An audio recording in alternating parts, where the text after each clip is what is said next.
Good morning, good afternoon, good evening, ladies and gentlemen. This is SKTV coming to you live from Phoenix. My name is Sekou Kene. I want to say thank you to each and every one of you for joining us again. And I want to encourage you to share the show. It's important that we share the show today because today is not one of our regular days. But we have a very important question today to ask all of you. And the question today is about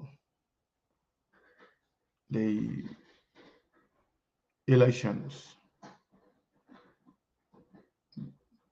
not focusing on the legislative part of it, but let's actually focus for a minute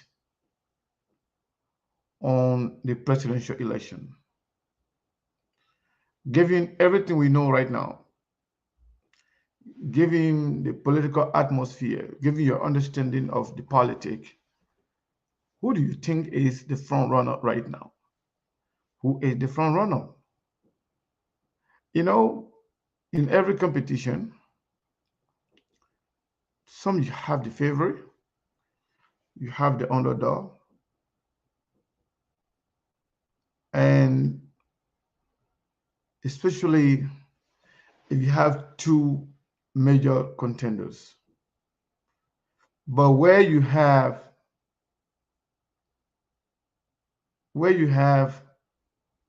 three major contenders, that seems to be like um, a three-horse race, and many people believe that is a tough call.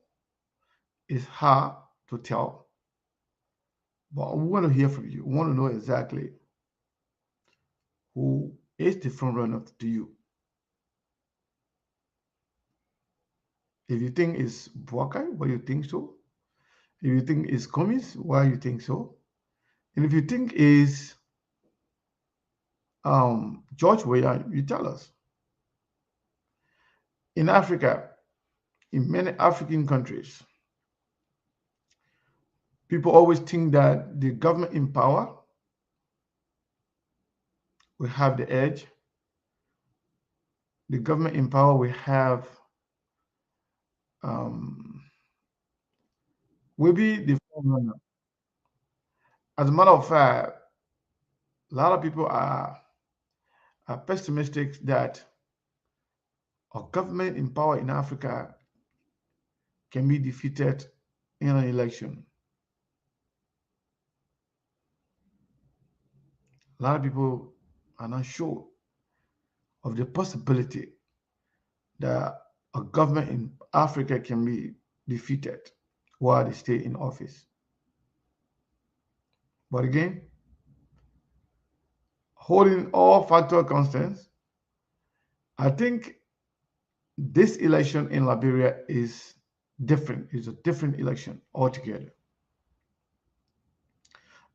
And I want you to share the show. Don't forget to visit our Cash App as always. Every penny you give us helps a lot. It helps on our data. It helps on paying for the internet. It helps us, sending data to our reporters and correspondents in Liberia. It helps us in a lot of different areas. But we want to encourage all of you to share the show.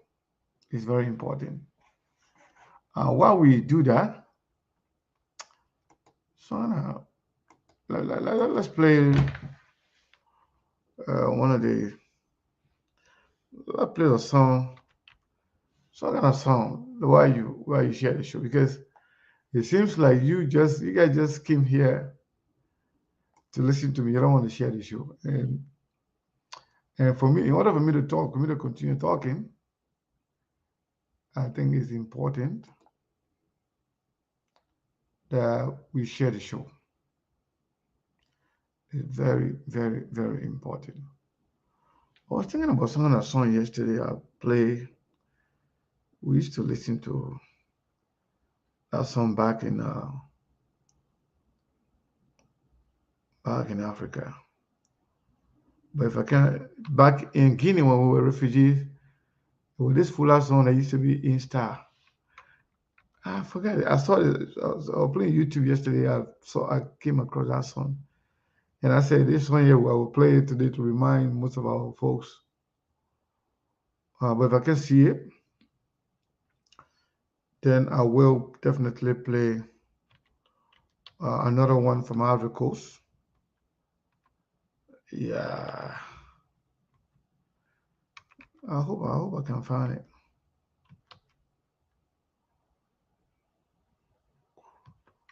Mm-mm. Yeah, boy, I gotta share the show though. If you're not share the show, then we have a problem. Yeah, I can't find that particular one I was talking about. I can't find it, but I'll play the other one here. I will play the one here, oh, my people.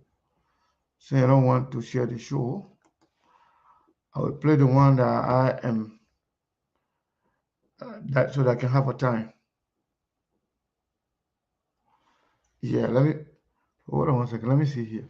While I play the show, let me recognize a few people here because I may not be able to recognize everybody. But I think the very first person on here today was the person with the name Kingdom of Judah, and my own Oma Miata, and Jipo Dogbet, Dugbet, and we have King Ashford Wright, Sheikh Sharif, Yili, Jerry Mulva, Harry Tucker, Ibrahim, and we have oh, our own sister Binta Ability is here. Love Hopkins, Ruth, always respect you, Ruth. You're always here every day. But the only thing I want everybody to do, you got to share the show. I was expecting a couple of people to join us today. If they do, we do form part of the conversation today. But if any of you, I'm going to do this special offer today to all of you, everybody watching. If any of you want to come and be a part of the conversation, you want to come on the screen to talk, to tell us who you think is the front runner and why, send me a message. Inbox me. Say I want to come on. I will send you the link so you will appear here. This is just new opportunity today for everyone, for all our fans, or even you don't normally come here. But if you think you have an answer as to who is the front runner, believe me, we are here to hear from you.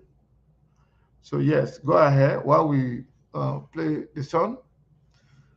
Just inbox me and tell me. Yeah. So yes, while we do that, and Eugenia Crane, and we have Jacob Waluba, we have Sanayo Queen, we have what was that? We have Pamela Davis. Oh, a lot of people here. Meta Dakina just joined us. And who is this? Burnett. Yata Burnett. Trust me, I recognize all of you. I may not be able to call all of your name, but trust me, I recognize everybody. If somebody want to come here, just send me a message. Send me, inbox me. Say, hey, I want to come on. I will send you the link. Yeah. I don't know how many people we can fit in here, but I will take as many people as I can just for today. I will send the link so you can come here. You be on the screen. You tell us, instead of bring people who you think. As a matter of fact, one of our reporters, the gentleman Jay Cassius, who was in one of those that were in Grand Bassa that brought us the event for the CPP throughout. He is celebrating his birthday today. We want to take this time to say happy birthday to him. If any of you wishes to actually, make him happy, celebrate his birthday with him, whether it's $5, $10, you can send it to him. We will make sure we give it to him. But yes, indeed, I want to say thank you to all of you. Uh, yes, welcome Kennedy. Welcome to the show, Faliku, Chef Faliku. Welcome to SKTV. Yeah, so what is that?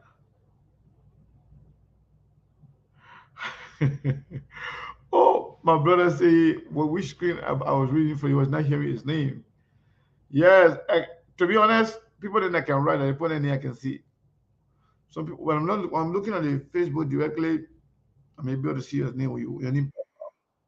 But right now, most of the people I can see are the people that I can write. Yeah, but yes, indeed. Yes, Yen, Bobby Yen, we want to say welcome to SKTV. Everybody, welcome.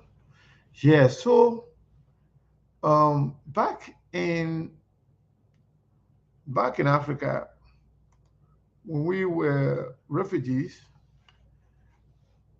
there was this song from Ivory Coast. The lady they call her Krutumu Zakazugu. Krutumu Zakazugu is hold on. Krutumu Zakazugu is oh,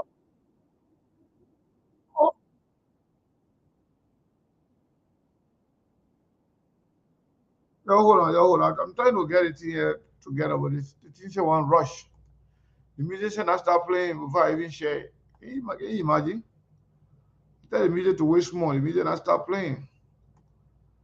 Yeah. This was one of those songs.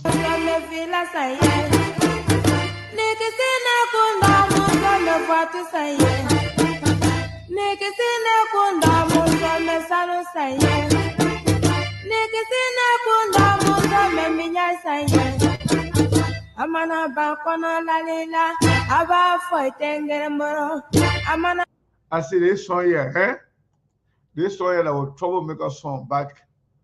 The person that's sang this song here, she's from Ivory Coast. She's a Ivorian musician, Madingo. But this is a traditional Madingo music. They call them gumbe. But most of the children now they know hip hop and R&B. They don't even know what is gumbe anyway. Yeah, but this song is one of those good songs we used to listen to back then. Listen to it. Listen to it. Listen to it. It's very, very good. Very nice.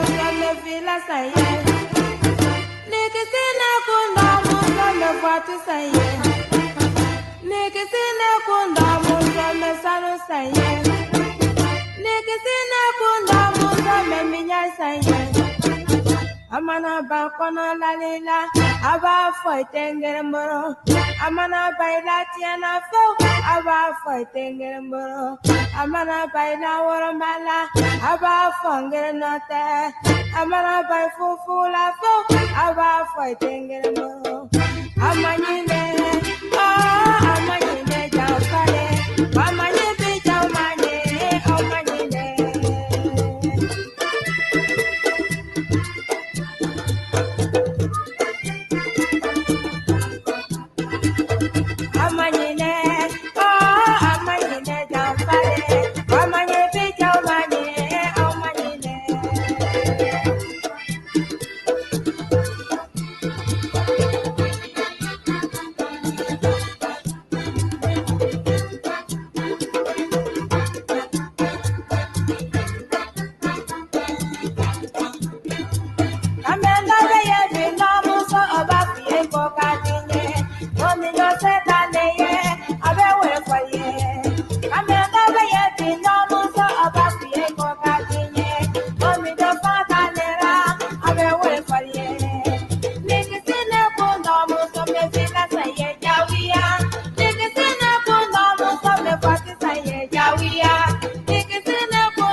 So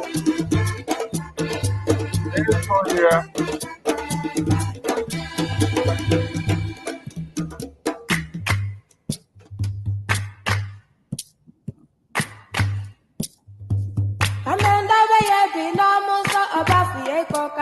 I say this song used to put one man there in real really too late because the song is telling the women this to get and say the men are not good. This is to the men and they not good. Baba men and the boy then are Baba boy. And when they finish follow you, finish give you all the sweet talk. When they finish pregnant you now, then they say, no, not my one.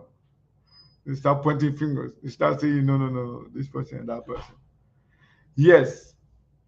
So I want to inform all of you that today we are giving the opportunity to everybody who wants to be here. Somebody that get a sharp mouth, but they can be scared to show your face, to attach face to your voice, to attach face to your writing. So today, not everybody will come, but maybe the first 3, 4, 5 people that will say, yes, I want to come on to tell you that this person is the front runner in the Liberian politics today. We will bring you live. Oh, I know. I never lived in Ivory Coast. I visited Ivory Coast, and you can't believe it. I've never been to Abidjan. I visited Ivory Coast. I went to Danane and all the other villages there around the zone, Florley, Diamond place. I went to all those little areas in Ivory Coast, but never lived in Ivory Coast. I wouldn't visit it. But yes, I live in Guinea. I live in Lola for some time, and I spent most of my refugee life in Conakry. I live in Conakry. When I say live, I really live there. I drove Magbana. I drove taxi. We were the first refugee then I started driving Magbana in Guinea. Most of the beginning in that Guinea there, we don't want to teach you how to drive. Yo, used to be evoking us. First of all, we never used to speak Soso, Madingo and English. Yeah, it was great. So yes, anybody want to come on? I've said it again and again. Just let me know. Just tell me, hey, send me the link. I will definitely send the link to you. But you're not sharing the show. Yeah, you're not sharing the show. You got to share the show. Some people have shared the show, honestly, but most of you are not sharing the show. But let me say this. The politics in Liberia right now is different. The politics is surprising a lot of people. But yet, there are some people who actually have come to turn with reality. To turn with reality, to agree that yes, indeed, our politics have changed. So dramatically so surprisingly. And there are certain people that still live in denial.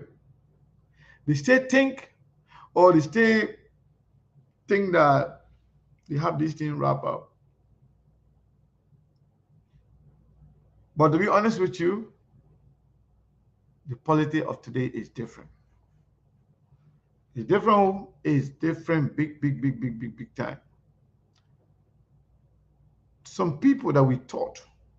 Hold on, I'm not sure whether the people then sending messages to. If you got my Just go to, I mean, you can go to, if you're not Sekou Kenya, you can go to SKTV and send out message. But send it to Sekou Kenya, that will be easy.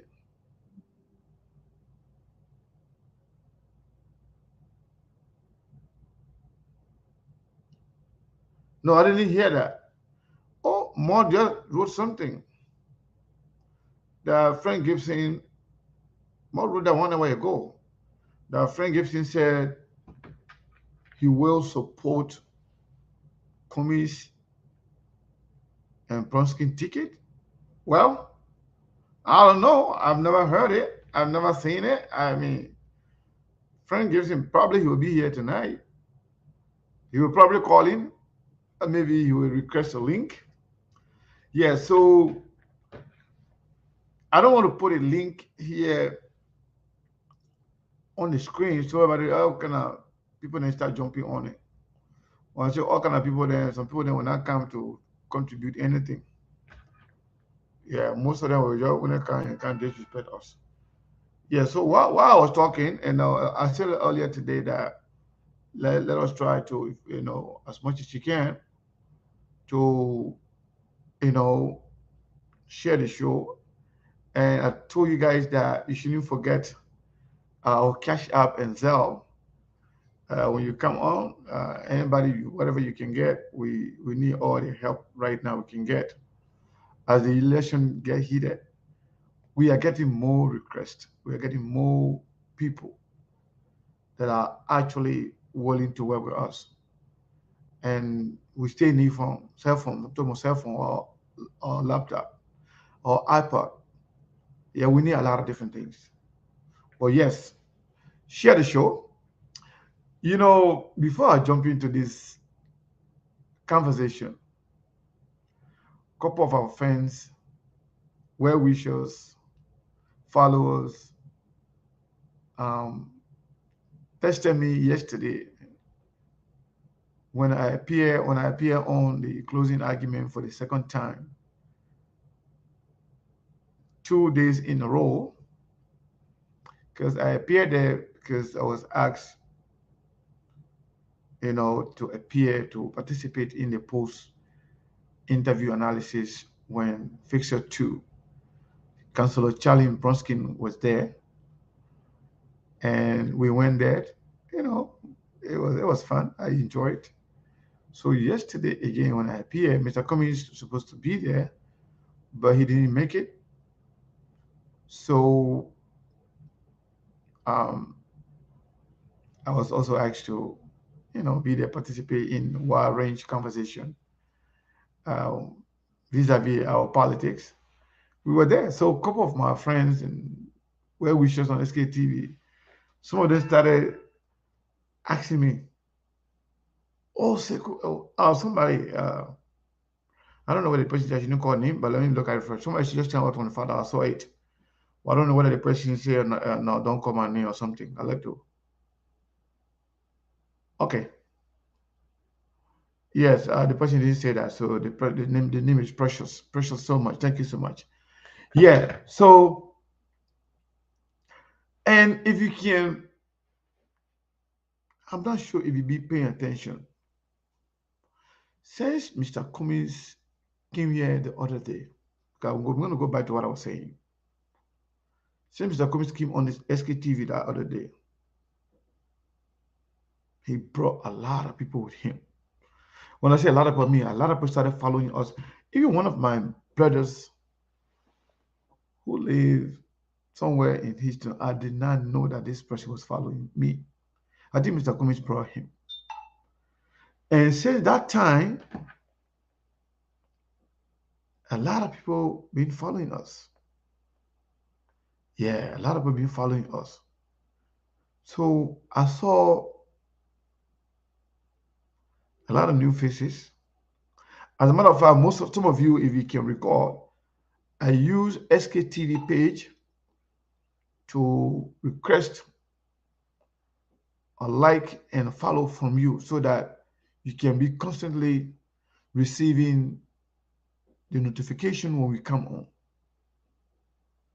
So since then we have seen some surge in our follow A lot of people following us.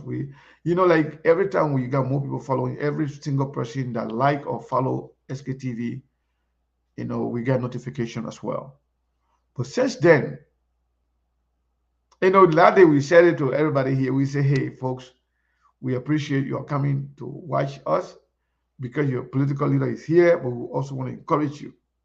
Whether you support Mr. Cummings, you support Boaka, you support George Weah, whoever you support, we encourage you not to just come one time, listen to your political leader or your leader and go back. We want you to stay here on SKTV. And I think some of you have actually done that. We just want to recognize your presence. For the past days, almost a week now, we have seen the surge in our follower and people who actually come and participate. And we also tell from the inbox we receive, some people for the very first time, they watch SKTV when Mr. Cummings was on. A lot of people share it. And since then, a lot of people been coming. And we really appreciate it. Yeah, we appreciate it. We encourage people that when you come here, hold on. Let me see. Somebody. Okay. I thought somebody sent me a message for them to come on, but I didn't see that. Let me also check Facebook if anybody requested. Okay, nobody yet. Yeah. So what I was saying in short, some of our friends, they message, "Oh, are you gonna be on um this platform now? Are you gonna be regular here? What's going on? Why are you on closing the argument?" Personally, I normally don't go on um a lot of platform as a guest or guest panelist. As a matter of fact, I barely watch some platforms, but most of the major platforms I can follow them, I can listen to them. I'm a Liberian. I'm a human being. I'm not bigger or better than anybody. And especially most of those little platforms, I'm talking about like people that who don't have major, people that do not have a major platform, but they already go on their personal pages and do show and stuff. I follow most of them. Sometimes I will go, I will laugh. Sometimes I will say, hey, hi, and stuff like that. But to appear on another platform as a guest panelist or guest, you don't normally see it like that. But the closing argument is an exception for me, and that is because of my friends that are on there. I hold nothing against them.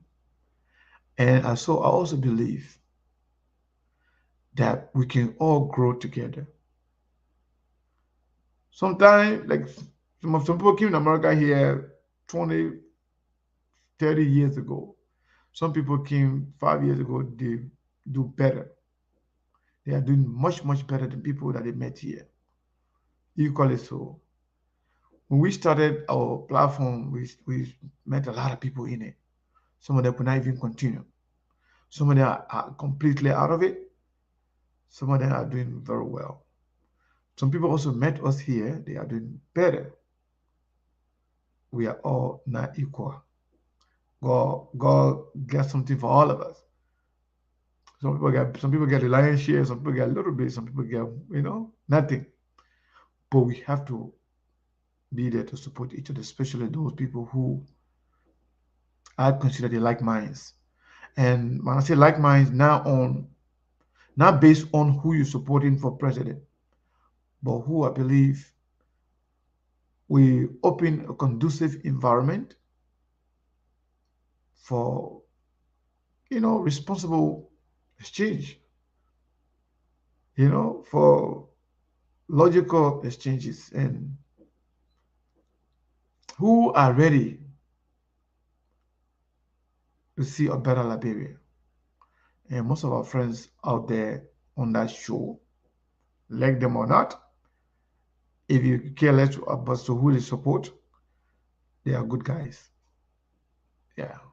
And Ben Sanvi is a very good friend, a brother of mine. And I respect him. He calls me anytime to come on his show. I would try to be there if I can. So those of you who are concerned, even other platforms, they invite me, I will try to be there. If I think they are platform that, Liberian people go there and listen and they have some level of decency and respect for their audience, and the audience are also somehow respectful, I'll go there. That's why we try to maintain some level of civility, some level of decency, high level decency on our platform, so that when you come here, you conduct yourself accordingly with utmost respect for everybody. So yes, I'm not seeing anybody here yet that say they want to come on, today. So shy people here, but that's okay. So you know, I can do this thing on my own. Me, I can be here all day, all by myself.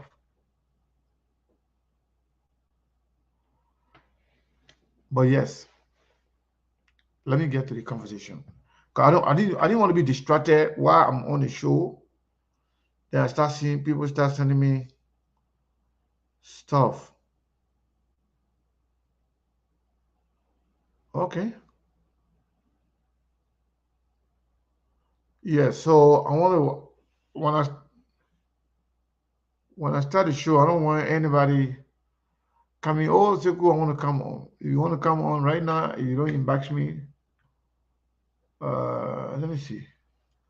Let me go to my, how do you call this one? They call that one request messages on Messenger. Maybe some people have requested message from me that they want to come on. Okay, there's no new one.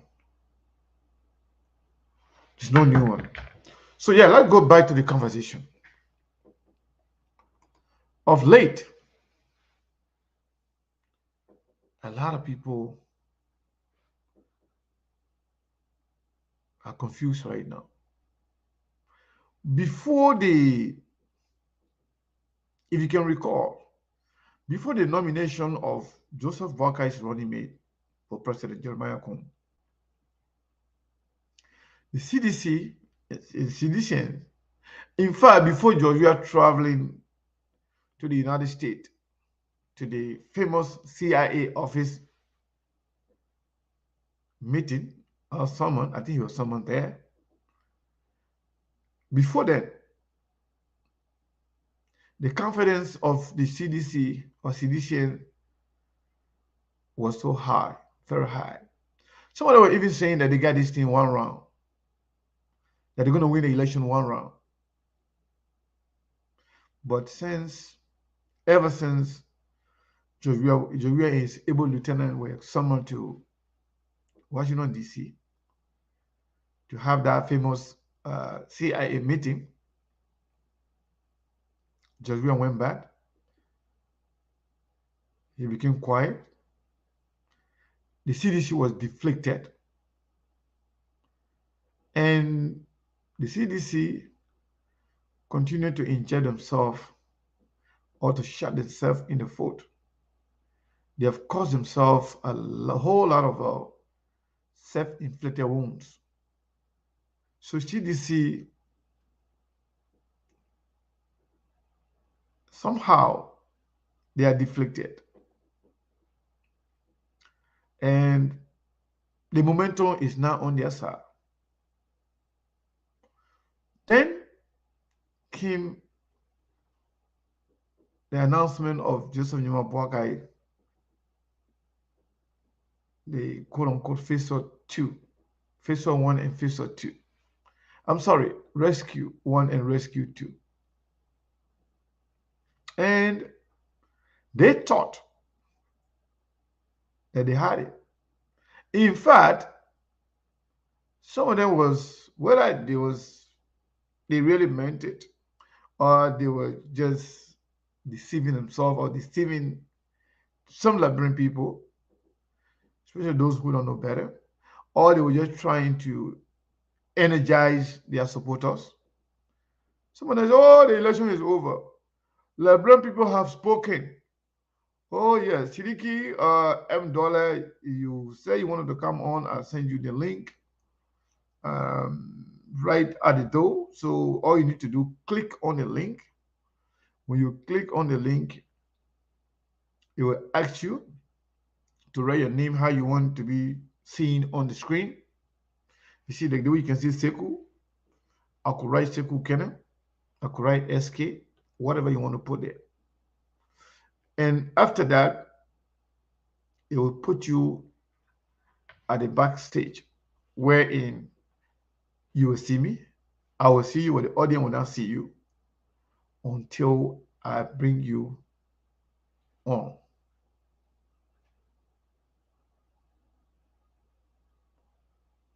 So, yes.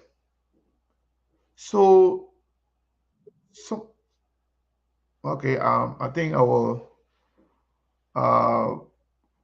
one of our reporters, Jay Cassius, is here. He's a birthday man as well. So yes, indeed, if you wish to send him something for his birthday, feel free to do so. Send it to SKTV, but just add for the birthday man, or just say for Jay Cassius. We will uh, give it to him. If you also wish to continue to support SKTV as you've been doing, you need not to say anything about it. Just send to us. If you don't want your name to be called, we will not call it. But if you don't say that, trust me, I will call your name. So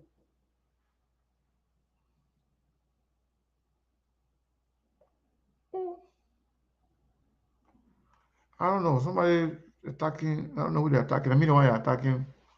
But yeah, stop attacking people, my people. Just stop attacking. But yes. So C CPP came with their own.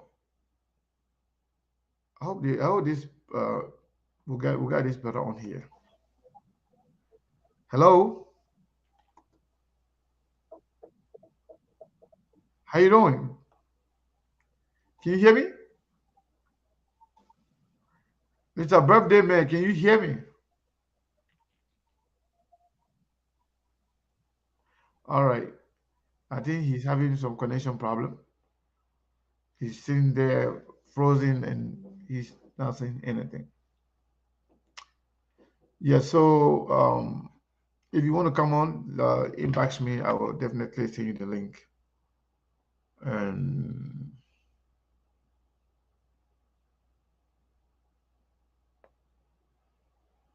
oh,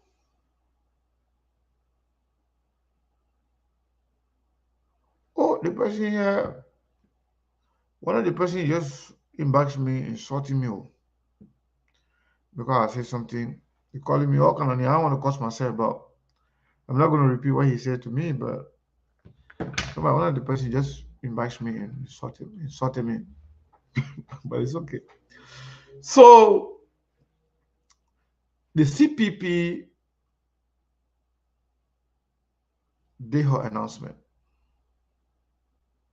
about a week or so ago. The political dynamics have changed. And for me, I think everybody is somehow energized and confident that their person going to win. Some citizens believe Joia will win, but a lot of citizens too, who are in government, or a lot of civil servants who are not even citizens, are ready to support a different candidate. we have credible information from some of our sources that a lot of people who are serving in the government, especially low-key positions, they're not going to vote for George Weah because they've been struggling to get their pay. They've been struggling to get their pay on time. They've been going through a lot of difficulties. They suffer from the so-called harmonization. They're not getting their pay on time. Your real government cut their salary, and the small one is will be getting to, they're not getting it on time. So they're working for the government, but they can't show that, they will vote for somebody else.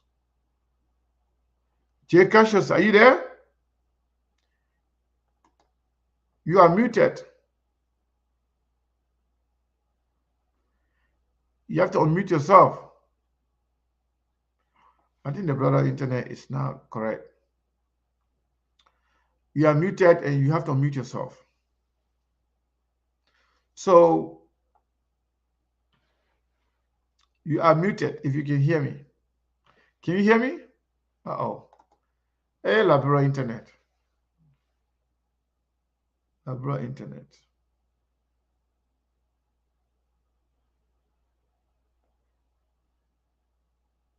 So, oh, Mr. Bly say I didn't end the story. I don't know which one he's talking about. But tell me the story. I will come back. Maybe I got distracted by the person that was sending or insulting me in my inbox.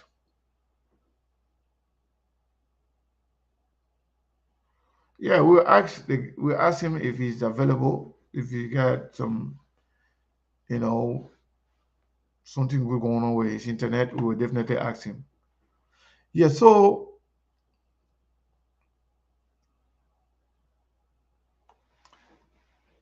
the CDC support us. CDC himself, the president himself, he's not sure of what's going on right now because of the international pressure, because of the sanction that is looming over Liberia.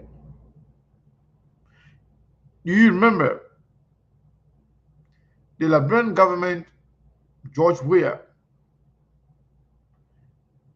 is staying in defiance of the sanction from the Treasury Department of the United States of America. They said, do not do business with those people who are sanctioned by the United States government for corruption, for human rights abuses, money laundering, and drug trafficking. Yeah, my brother, we are on track. I thought you were talking about something else. So the United States government is not happy with Jovial government. And honestly speaking, they may not be voting, but they have a say when it comes to Liberia. So we are government and we are supporters. They know that things now going well with them. And beyond that, Liberian people, are resolved as to not to vote George Weah again because of the performance was not so great. It is not encouraging to them. George Weah himself seems inept, not to understand governance, and his people, his followers, his supporters, especially government officials, key government officials, they are involved in a lot of things. And he himself is accused of so many things. And the mysterious death in the country. Liberians are very much concerned about those things. So now, we are supposed to thought Weah was going to win one round, first round. And then after the whole U.S. summary, the president, some of the president and some of his able lieutenant, the defense minister, justice minister, this person and that person, and show them what they were up against. They got deflected, they got confused. And some seditions have decided to support Alex Cummings. I've seen some movement. We have seen some movement from CDC to Alex Cummings. And unfortunately for the Unity Party, after the selection of Jeremiah Kuhn, with Prince Johnson's attachment to Jeremiah Kuhn, and you see, somebody said they want to come on. Come on, if you want to come on, just send me a message. I told you people, anybody want to come on, all you need to do just send me a message. Then we'll bring you on. Yeah, J. Cassius. Okay, this person said this person already get. Let me see here. All right. I just sent a link to you.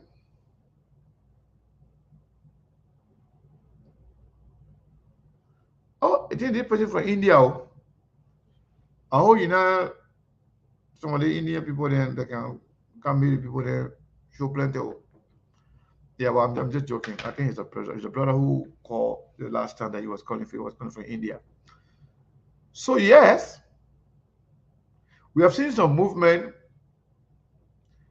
and the funny thing is that some people who could not actually keep up with the pick from Joseph Mapuakai. Some of them switch. Majority of them are moving towards the CPP, while some of them who are so angry, who are so bitter that they cannot see themselves supporting commies. They are on the fence. Some of them say they will support George Weah. But one thing that I have noticed lately, and I discussed this with Steve the other day, and I don't know whether it was Ben Savage, somebody that we were talking behind the scene, having conversation on Labrin politics. And I told the person that something is really concerning. I don't know if the UP people are reading this, if they are understanding themselves, if they are understanding what is going on right now. But I saw something that I believe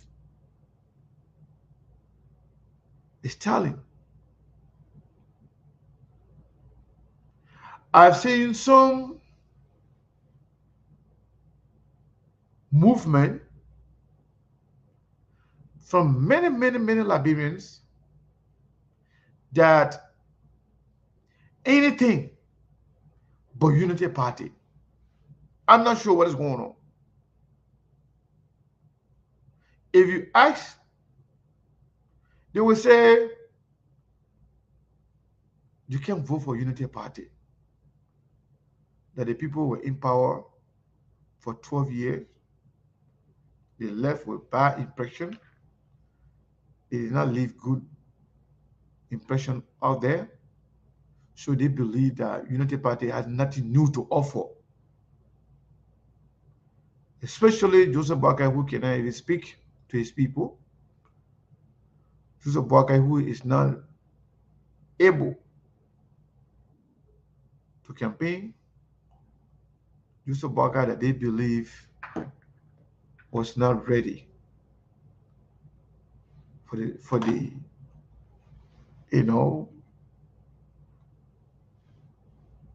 campaigning. So let me bring is this person Nya Volule. I'm sorry, Nya, if I pronounce your name badly. But Yep, yep. That's Jan Volula. you see, so I'm good. I Yeah, pronounce it you good. very well. Yeah, Nya Volule. you good. So now, welcome to SKTV. The reason why this is an open invitation today for everybody, and I'm glad that you took advantage of it, that you are here. I want to welcome you to SKTV. Maybe this could be your debut, but who knows? It could be the first of many. You never know. So yes, in the who you think is the front runner in the upcoming presidential election and why? You know, let us now first of all thank you, Seku, for this invite. It is an honor. It is an honor to be here. It is a privilege to be here as well. Thank you so much for the invite. Thank you. Um, that's a great question. One thing I want to tell Liberians, especially Liberians on ground, that we should not be fooled. The time for us to be fooled, that time is over. You know, that's the time when our fathers then were coming up. There was no information to our disposal and stuff. But right now, we don't need nobody to tell us anything for us to believe. We can only believe what we want to believe because we will dig it out and believe it. There is nowhere. Yeah, you're right. All the way in Arizona, I'm all the way here in the state of Indiana. We together that we sitting down side by side. Yeah. Before then it was not like that. Those time is over. So all the social media noise, we should not be fooled or we should not lose or focus on those so-called noise on social media all around. The front runner in Liberia, the narrative are changing. The narrative are changing. I will tell you, it's Edis Cummings. Charlene Bronsky have changed the narrative on ground. You know, like we seeing all the UP so-called propagandists now, they are all passing around here with all sort of, they have ran out of, propagandas now. So they will look for the least, the simplest things now to say. So yes, our time. The only people that can change their time is us. Nobody can change this time, Seku. Nobody. This is our time. And now one of us is at the right hand side of the boss man who is trying to take over the country. One of us on the table now making decision, trying to make decision on our behalf. Joseph Boyka don't know what we go through now. Joseph Boyka don't even know how to work WhatsApp to good right now as we speak. Joseph Boyka don't know how to work WhatsApp. Joseph Boyka, he get Joseph Boyka phone right now. He will not know how to get on Facebook good. So what do Joseph Boyka have to tell us? He had nothing to tell us. He had nothing to change. There is nothing fresh about Joseph Boyka that people are running after. Those that are running after Joseph Boyka right now, they are running after for their own pocket. So Ellis Cummings is the front runner right now. So my age mate, I want to send a caveat to my age mate. If we cannot change this time, our children will continue to step on what we step on. No foundation for us. What of you? There is no excuse, Seku, that we can get our children. Our father can bring excuse to us. We listen to it because what? Like I first stated that there was no information to that disposal that today. So what excuse do we have of making the wrong decision? What excuse? 2017, people that voted 2017, they can say yes because there was no Facebook Live or not today the way it is today. Facebook Live was just coming. But today in 2023, what excuse do we have of making the wrong decision? Do we have any excuse to make? So if we make the wrong decision now, then indeed we enjoy suffering. Thank you. Thank you so much. So you believe Mr. Cummings is the front runner and based on the fact that Charlene is an addition and she brings a whole lot to the table, and that's also Yeah, so somebody said, bring me on. I cannot bring you on based on the message you're going to put on the screen here. What you do, just send me your inbox. So that way, I will send you the link.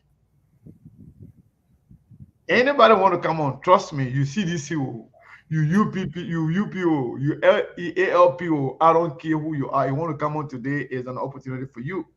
Come on and tell us who is the front runner of the 2023 election.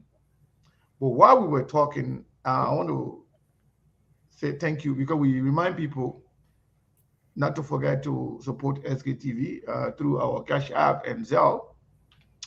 Like other big networks, CNN and Fox News and other people, the commercial what they can do, that money there, millions of dollars they can make every day when they come on those shows. You can't believe some of those guys, some of the presenters over there making up to $11 million a year. Yeah. So that is coming from the people that can watch them, people that can advertise with them. So if you have something to advertise, you want advertisement, we will give it to you. And if you want, sponsor program wherein you send us your video, your audio, your jingle, whatever you have that you want to bring people to hear or international audience to hear it. You send out, you talk to us. Now, I'm not talking about the people that have been trying to hack also. Because some people have been trying to hack, they will tell me, say, oh, Seku, we have X, Y, and Z, we'll send it to you. We'll give you $700 a week. Some of them will say, we'll give you $1,500 a week, just to tempt you and for you to fall for that. So yeah, while we're on, this person called Wanga sent us $26 to SKTV on the Cash App. And then earlier, I think I said that earlier, somebody sent $25. Yeah, that was precious. I said that already. And then another person, hold on. What's going on here? And then another person sent us, yeah, Eugenia sent us $50 on Zelle, and somebody, Henry Cooper, sent us $100. That's the biggest donor for today. Thank you so much, Henry Cooper. Thank you, Udana. Thank you, everybody that donated to SKTV. So the person who said, bring me on, I'm continuously checking my inbox. I've not seen anything from you. My name is Seku Kene. If you send it there, I will definitely.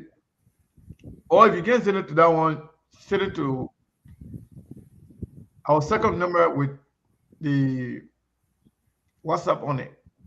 The number that ends with 0783. That one is a WhatsApp number too. You can send a message to that one. Say, hey, bring me on. We'll definitely bring you on. So yeah, let me ask you while we await other people to jump in. Are you a member of the CPP or Liberty Party or the ANC? I am definitely a member of the AMC since Mr. Kumi got on ground. I have been following Mr. Cummings, and I know that the long-awaited change that we Liberians been waiting for is right before us, and we're turning blind eyes to it. Yeah. So Mr. Cummings is the long-awaited change that Liberians been waiting for. Check the Metro record. Check the Metro record. A man from nowhere, everything that he touched, he elevated to the highest. What make you think when you make him the leader of your resources in the country, life will not be better for you? You can say whatever about him, but check the Metro record. Oh, my man, you that on here, you also contributed $40. Thank you so much. We appreciate it. Thank you. Oh, I see why you're here, Ben. Now you were trying to contribute to SKTV, but then if everybody that can appear, it will be like you that would be good for us. We appreciate it. Yeah, thank you, brother. Thank you so much. Yeah. The long-awaited change, Seku, is this is the time. If we miss this, trust me, trust me. I listened to one other guy on the closing argument the other night. He said, Charles Walker Bronsky was the best, and we did not give him the chance. And now we are seeing somebody who is more best to take our country from the water it's in right now to give it some life, then we are turning our blind eyes to it. We mind people that only after their own pocket. All those people behind Joseph Barker right now, they are people that only running after their own pockets. Yesterday, or Eugene Fagon was just with the ruling government. And you sitting here because Eugene Fagon is talking for you now, you clapping for Eugene Fagon.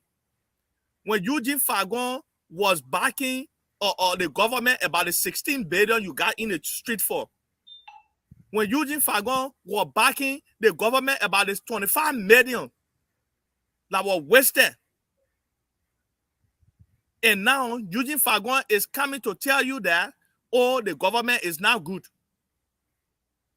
Eugene Fagon, the same thing that he was backing yesterday, now he's telling you that, I was just backing it because of my own pocket. Because I was benefiting from it. And you clapping for the same man that was benefiting from things that you took the street for.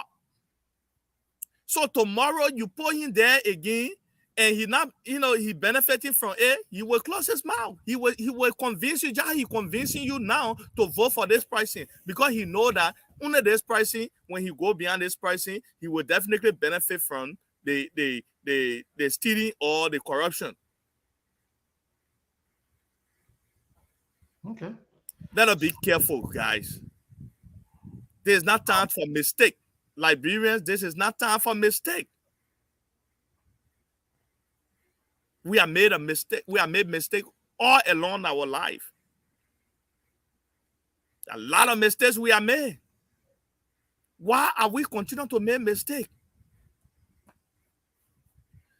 We're talking about coastal highway. People taking 1 week to go from Ganta to Sano. People taking 2 weeks from Ganta to Grand Jide. Just 2-3 hour distance. But somebody is taking $100 million, put it in their pocket and run around with it, and that person, you clapping for that pricing. And that person will come to you, that person will go put down one school for themselves, not for you to benefit from. For themselves, you say, oh yeah, the person is a lesser evil. But yet, you're not finding your way around your own country. Why should we even be sitting in Liberia, we complain about food? There are food everywhere in those bushes that need to come to town. Those people are using their time, their effort to plant those edo, cassava, and all and what have you. Those things they need to benefit from it, but they're not benefiting from it because they lack of roads. But somebody will take 100 million, 300 million and put it in their pocket. You clap for them. And the same people will use few of that money. They can get you $10, $5 to go and vote for them. When they give it to you, who are we? Do we enjoy suffering, Seku? Seku, No. Liberia, I think we need serious psychologists to. Yes, so I don't know. My brother, you are making some good points. I don't know whether Brazilian monks, my friend and brother, you would like to come on. Brazilian monk, we have open invitation today, my man. If you are interested, just inbox me, say, hey, send me the link. I will send it to you. The other person who said they want to come on, I've not seen your message yet in my inbox. But yes, I have a special announcement to make here. Some of our big fans, supporters of SKTV, I think they have a show that is supposed to go on. And I think the show is called Making the Case. Friday. And they say, under the flyer I'm seeing here, they say they are unapologetic. I mean, whatever they want, they will go for it, and they don't regret it. Unapologetic. The show is called Making the Case. And I'm told that they will appreciate if we announce it to our friends and followers and everybody where we should to try to follow them if you can. And I see here, I see here my own sisters. Oh, I saw my sister there. But where I lead the men is I didn't want that cheating. No, I'm not even going to call you announce your stuff. Said just so female. What about us? How come we're not part of it? They say 9 p.m. today. We have Miata, we have Eugenia, we have Shiata, we have Beverly. Oh, so my powerful sister there. Yeah, we have Love on it. We have Madeline. Yeah. But let me tell you, that's so ANC people in here. When I say ANC people, there, die hard ANC people there. So they say they are having a show tonight at 9 p.m. Eastern time. Me, I will be there. I will listen to them. I will follow them and I will share their show. Because you know what? These people, they are on record of supporting SKTV all the time. All the time, not just one time.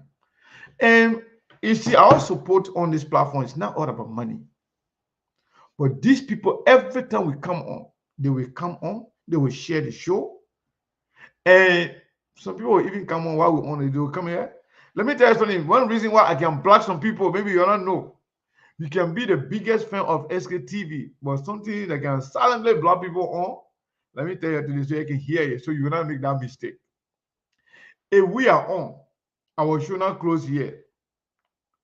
If you see somebody else or another show coming on, just silently leave and go watch. But do not come here on our platform and announce that this person is on. How come you go? This person is on. You go. No, we don't do that. If you come here, you announce that you can announce all show on our show. While we stay on, we will block you. That's how we can't even announce it. Because what we want, when people here pay attention to what they are doing, they're following us. We are talking, we get authentic followers. We got real human beings following us. So when you come in out of it, people that were, they're not living, they're not human being there. We say anything you say, they will be there because that's your number. But when you come and announce on our show, oh, the person is on, I'm leaving, just leave. We don't have a problem with it. You can leave at any time, but to come here and can announce all the people show on our show, if you try, we will block you. Me, I can't have my own. Oh, the person, oh, how come you go? The person, oh, just go. We can't tell our audience to leave our show for another show. Yeah. So our viewership is organic, it's 100%, and it will come bring social, I don't know how to call it, spirit. We can bring social spirit here, ghosts here. Oh, ask you for 5 hours, but then who's going to send it? Ghost going to send it? No way. So that's why we come on every time, when we ask for your support, you're always, support us, and we appreciate it. So all the names that I just called to you, all these ladies, even though I'm jealous of them because they don't have no men in there, maybe I will ask Steve to take their name from the stakeholder list until they can invite me or Steve on our show. Yes, indeed. Miata, Dakina, and Eugenia. We have Shiata. We have Beverly. We have Orita. We have Love, and we have Madeline. I mean, you guys, let me see. Let me see. And the last small women in here, they're too strong. The next girl, they can tell you.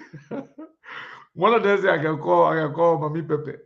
That one crazy. Two of them say that the two crazy one, but two crazy sisters, they crazy. They will say anything to anybody if you travel. They will say anything about commies. And one of them, that Miata crazy. That my sister was crazy. Beverly, that one, that Mami Pepe. People used to be on the show here. We used to do on the phone, on the cell phone. She will call in, she will blast, she will insult. You know, she used to be CDC. Because she supported CDC to bring them to power. When they started stealing, then she quit on them. And she became the fierce enemy of the CDC government. But yes, indeed, to all of these beautiful ladies, I just announced your show, 9 p.m. Myself, every year. I would love to be there. I'll go watch you guys. I don't doubt you, but I'm still jealous that you don't got no man in there. I will still go gossip about you to Steve, and you're not correct. You're not correct people there because you're discriminating against us. So, my brother, let me ask you this question. Let's say election is held today, and one thing I have heard, and I said is concerning to me, seditions are resolved, saying if it's not George Weah, let it be commies. I've heard that. And majority of CPP people are saying they don't want to see Unity Party coming back to power because they did not perform well.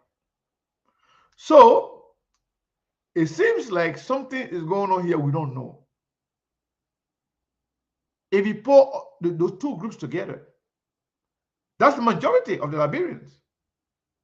It means that the majority of Liberians are saying anything but Joseph Nyimapoakai. Why so, my brother? Why do you think some unusual coalition, unexpected coalition, unexpected, coming together of Liberians saying that even those in government saying that either commies or we rather stay with Poakai. Why? I mean, or we rather stay with or we are. Why do you think this is coming? Where this is coming from? Seku, first of all, Joseph Boakai have nothing to offer the country. It's glaring. All those noisemakers behind Joseph Boakai, they're only there because they feel that that's the only place now they can go to gain some relevance. You know, these are people that eh, these are people that uh, Liberians are giving up on. These are people that they don't have no space in the Liberian community again. So those people, they will only make noise to make Boakai feel, to make people feel that, oh, Boakai is still the man, he still have the numbers. These are the people that that have so-called numbers, lock up in some bank vault, to unlock comes October 10th of this year. You know, because of that, they dashed the hope of Liberians because of poor leadership from Boakai. Joseph Boakai came and told us that he was a packer, you know. So that means the 12 years he was VP for, the 12 years, he was just a packer. He had nothing to say in any decision making in the country. Then when you press, they will come and say, oh, all the good things that happen in the country is Joseph Boakai leadership. It's because of Joseph Boakai stuff. So what kind of thing? They're very unstable people. These are unstable people. We need some stability in our country. So if you cannot even stand by one thing and say, yes, we did this during Ellington or during our 12 years, and because of our leadership that got this, the country to be like this, and you can't even hold on to that. And for you to accept the mistake that happens or the squandering that you came up publicly and say the squandering, you squander opportunity, so we should give you another chance. It just sickening. And Liberians, people, there will be, I said, hospital bed should just be open comes October 10th, because a lot of people, their hope will be dashed, and at the end of the day, some of them will enter in the hospital with high blood pressure. Joseph Boakai have nothing to offer this country, and for that reason, meanings for Liberian who mean good for the country, they will stand up for the better country tomorrow. If it's not coming, even me not here. I say if it's not coming, I would prefer leaning towards the government because what happened the 12 years? What happened the 12 years? Yeah, Hmm. the 12 years it was one of the what and in 12 years, any Barca 12 years, more money came in the country than any other government in the history of Liberia. Billions of dollars came in the country.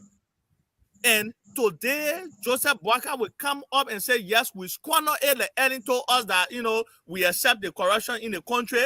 Then you want us to give you another chance for squandering our resources? You know why it means 12 years plus, George, we are on 6 years, not 18 years right there. 18 good years of our life just went down the water.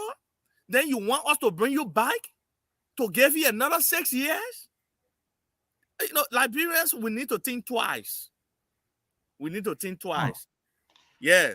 We need to, So, if it's not coming in Seku, I will do everything possible, even at 3 or 4 votes from Liberia that I can influence, it will go back to George Weah. wow. Prince, I'll send you the link, man. Prince said you're waiting for the link. I don't know what kind of phone you got, man. The thing is in your inbox. I'm looking at it. You're not even looking at your inbox. Say you're waiting for it. Leave the show. Check your inbox. Then you will see it. Prince. That the guy with the longest name all the time. Yeah. So Yeah, my brother, I mean, it is concerning to me. it is. And Seku, let me say this before you come in.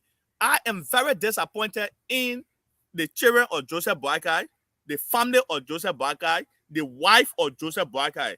Yes, the man that came up after 2017 election and told us on national radio station publicly that because of the stress from the 2017 election, Mhm. pacemaker, he had to get a pacemaker in him because of the stress.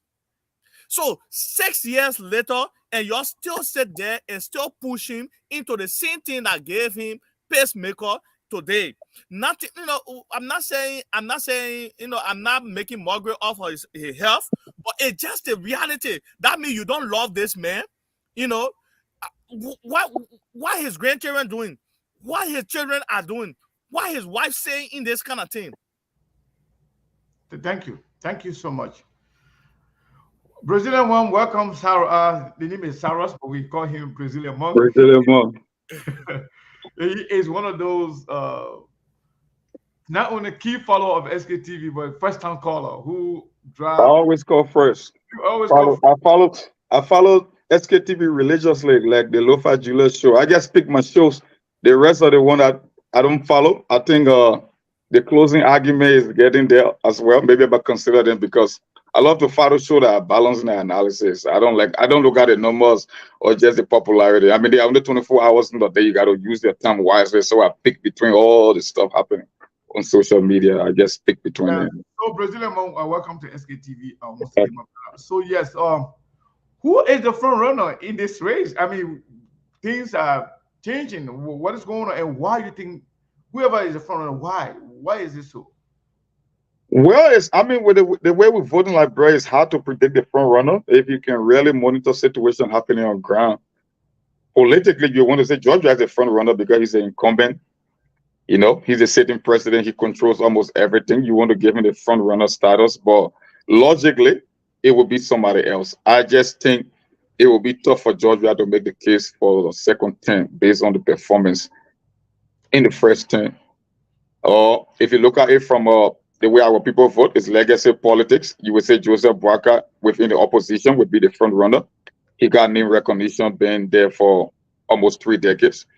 But Cummings could be the dark house, and that's why you wanted the politics, the one who would gain the momentum last, that would be able to sway voter to go in a particular way. So that's how we see it for now until something changes. Because no two elections are the same. Every election comes with its own dynamics. So you cannot say that because Georgia is an incumbent, so automatically he's going to take it. No, I mean something can change in the diamond in the 11th hour. So we'll wait and see. But I think Cummings could play the role of a dark house, and since Charlene Bronskin came into the race, like she just added some extra boost, like some momentum to his candidacy. And for the first time, I see Cummings got us a base. He could make the case that he can start from there. And don't get him twisted. Cummings overperformed in Monserrato County. He beat Bronskin, finished there. He did a little bit better in Nima County. But if you factor in the Bassa belt with the Charlene Bronskin, looking at her age factor, the demographic being a woman from the second largest ethnic group in the country, that's a case to make. So for the first time in presidential politics, Cummings will have a base to start with as well before going out there to woo other voters to support him. That's how I see it. Yeah. Actually, I did not pay attention to the past election. Talking about 2017, and I learned yesterday that Cummings did better than Bronskin that had on the buy-in on his ticket, and Cummings was just a first time participant in the election, and he came in the country less than 2 years before that election, and then whether it's distant third or whatever that number was, the fact that just mute yourself. Yes, thank you. So the fact that Cummings was new 2017 and came third, beating somebody who had on the buy-in on his ticket. Harrison Conway was the vice presidential candidate for Bronskin. Yeah. And now with this name recognition, and now that we have Prince Johnson now running, we have Tiawan Gongolo running and Boakai and Jeremiah Kun running. Do we expect Mr. Cummings to do much better, especially with Musa ability and all those, Larry Nyanko, Yonko, all the other people there involvement? You think Cummings could do much better this time around in Nima? For me, I'm a numbers guy. So the way I see things, I don't look at the irregular politics. I look at the numbers. I came up with my own theory. Chairman Yato, I love to talk to Chairman Maya Yato. He always looking at numbers. Saying he got defeated in Rivers County. I said, Chairman, if you want to understand politics, don't just look at all the enthusiasm and all that. Look at the numbers. The numbers were very compelling.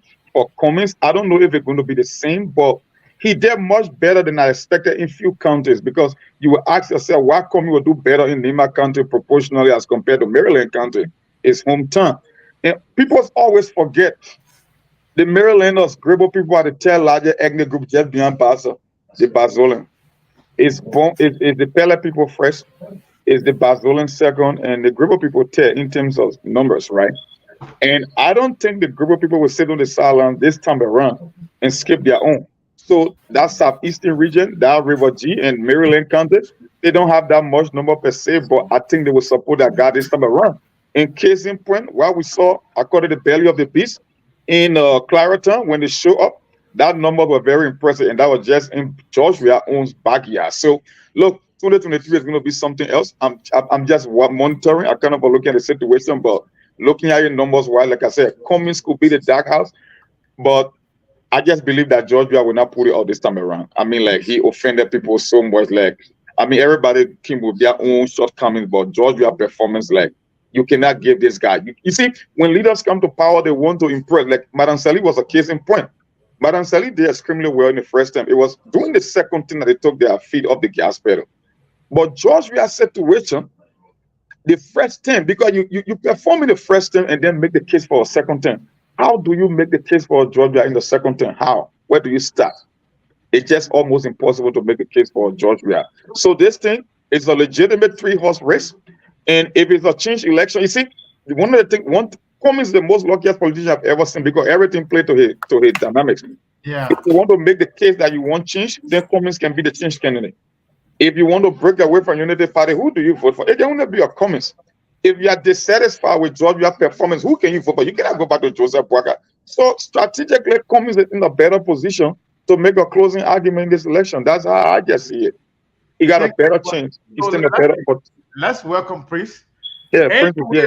those of you, I will let Prince to introduce himself though, because Prince is supposed to be an executive on SKTV. But according Well, to Steve, Prince is now a stakeholder. According to Steve, uh, that the mayor is a funding stakeholder, but the mayor is not sustainable stakeholder, according to Steve. So you gotta come and actually clear your. and Steve got me next.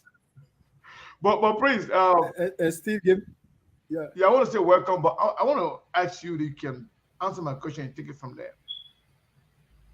Um, in an election like this, would you like to be a front runner or to be a quote unquote um, an underdog?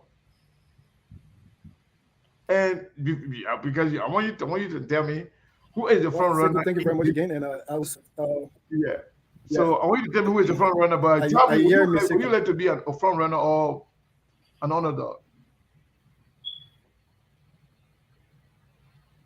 Prince, Okay, you are can you hear hearing us. me? I think I'm hearing you, Sekou. oh, okay, go ahead. Are you hearing me? Yes, we are hearing you. You are very loud and clear. Go ahead. Okay, yeah, thank you. Yeah, well, Sekou, you should blame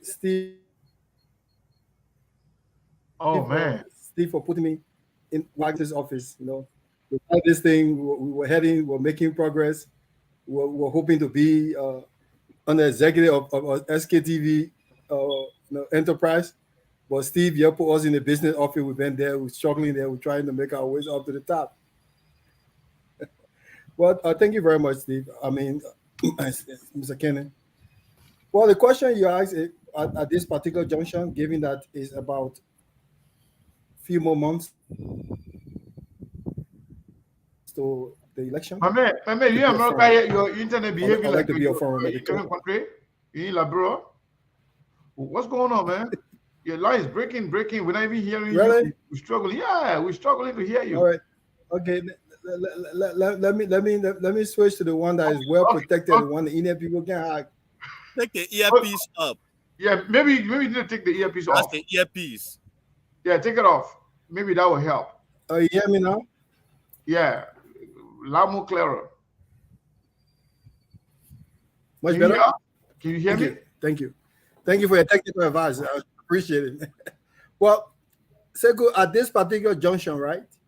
Given that we are a few months away from the election, I would definitely like to be a front runner because it is a momentum that, if you really know how to manage, it's a momentum that if you really know how to play to your advantage, you can end up being successful in winning. Given that the Liberian people psyche and the mentality of the Wow, Liberian Prince. people, Please go and off and come fortunately, back. PP, it Go off and could not come have back. come at a better time. Go off and come back. It's still problem. Yeah, it's breaking. We're not getting your words. I'm not coming through. Okay. Yeah. So while we do that, let me say this to Nyakwe. Nyakwe, let me ask you. Nyan, I'm sorry, I said Nyakwe. Nyan, let me ask That's you. the same thing. That's the same thing. Yeah, Nyakwa is just because called Chichon Nya. I believe that's my thought. That's what I Yeah, believe. anybody with that name Nya is Nyakwe. Exactly. So Nyan, but let me ask you this. People are saying, okay, you know, you forgot about attacking each other. You focus on George Weah, blah blah blah. Do you think that is a strategy to make That the case for so Baga can go for a second round wherein so they can say now, oh, you know what? Let's come together, a lot of opposition support one person. But if Kumi can't make the case right now, Kumi, everybody just sit by and just start attacking George Weah, and Kumi failed to draw a clear contrast between him and Joseph Nyimabuaga. Because if we agree that Weah is bad, Weah is inept, Weah is incompetent, the Liberian people are resolved that they're not going to vote for Weah, that means the fight now is about who to replace Weah. So the fighting should be between two people who want to replace Weah. That means Weah is no longer a factor. But do you think this is just a game that other people trying to play, It- hiding behind the banner of opposition unity? yes, you are right. Brigadier Monk said it right. He said the brother said, Josh, we are have pinned the people, have pinned himself bad to the people. Josh, we are already preached his case to the people. There is no name that we can even go and tell the people this is what George we have done. The effect the people the George we behavior have on the people speak for itself. So no, there is no way we can go now and tell the people we'll just be repetitive here. We'll just be telling them what they're going through. They're feeding it already. So right now the fight is between United Party and AMC who want to replace No, no, the no, no, no, no. United Party and CPP. CPP. ANC not running. Yeah, CPP. I'm sorry. Yeah, United Party and CPP. Thank you for that correction. United Party and CPP. Because those United Party folks 12 years ago, they did the same. In fact, they did even worse than what Georgia is doing now. I'm saying that because the amount of money that was in the country and nothing to show off of that money that came in the country. So if you telling us that you accepted corruption, you squander resources, you are just a packer, you had no saying, all the time you've been in government, there is nothing tangible that you can point out for us to be convinced in the 21st century that yes, he have been doing X, Y, and Z. So we that gave him another chance. Then in our 21st century where things have changed, technology has taken over the world, then you now coming to us to give you a chance, and people behind you, because they got loud voice to come and convince our people, you want us to sit down and turn our back on you and focus on the last person that we're even thinking about in the race. Joshua is the least person we're thinking about in the race. Joshua is the least person because we know Joshua is already out. So our fight will go to you because you think you get loud voice, you get loud or no, you making louder noise because the Bible says faith come by hearing, right? With all those lies that are being put out there, if we not come back and debunk those lies and stuff and give the people the right direction, the people will believe it. People will believe it. And one thing that they're running with now that Charlene Bronskin said, or Joseph Boyka pay her mother's school fees. Look, Charlene, do you know where Charlene was coming from with that? Charlene was trying to tell the nation that you call me that you called me a person who was born with silver spoon in her mouth. I was not born with silver spoon in my mouth. This is where I came from. This is what my grandparents and my parents went through, to get me to where I am today. So for you to come here and to tell me that I don't know suffering, that's a lie. There where now she was coming from without saying. They're passing around with, Joseph Boyka paid Charlene Bronskin. In fact, he the one paid Charlene Bronskin grandmother's school fees, blah, blah, blah, blah. So you pay somebody's school fees, so what? Bro, thank you so much. Thank you so much. Let's go back to Prince. So Prince, your question stands. So we are back to you. I hope now you don't have Chinese phone this time. and that your light over there, I hope it's not Chinese light. Look, man, SKTV don't pay that much, We'll get to where they will pay us good. Some of us who are working hard. And when they do, we'll buy the best equipment you can think about. I know. Well, thank you very much, Sekou Kenan. Thank you so much. Not too much. We don't often give people their flowers while they're alive. And we don't often tell people what we need to tell them for what to do.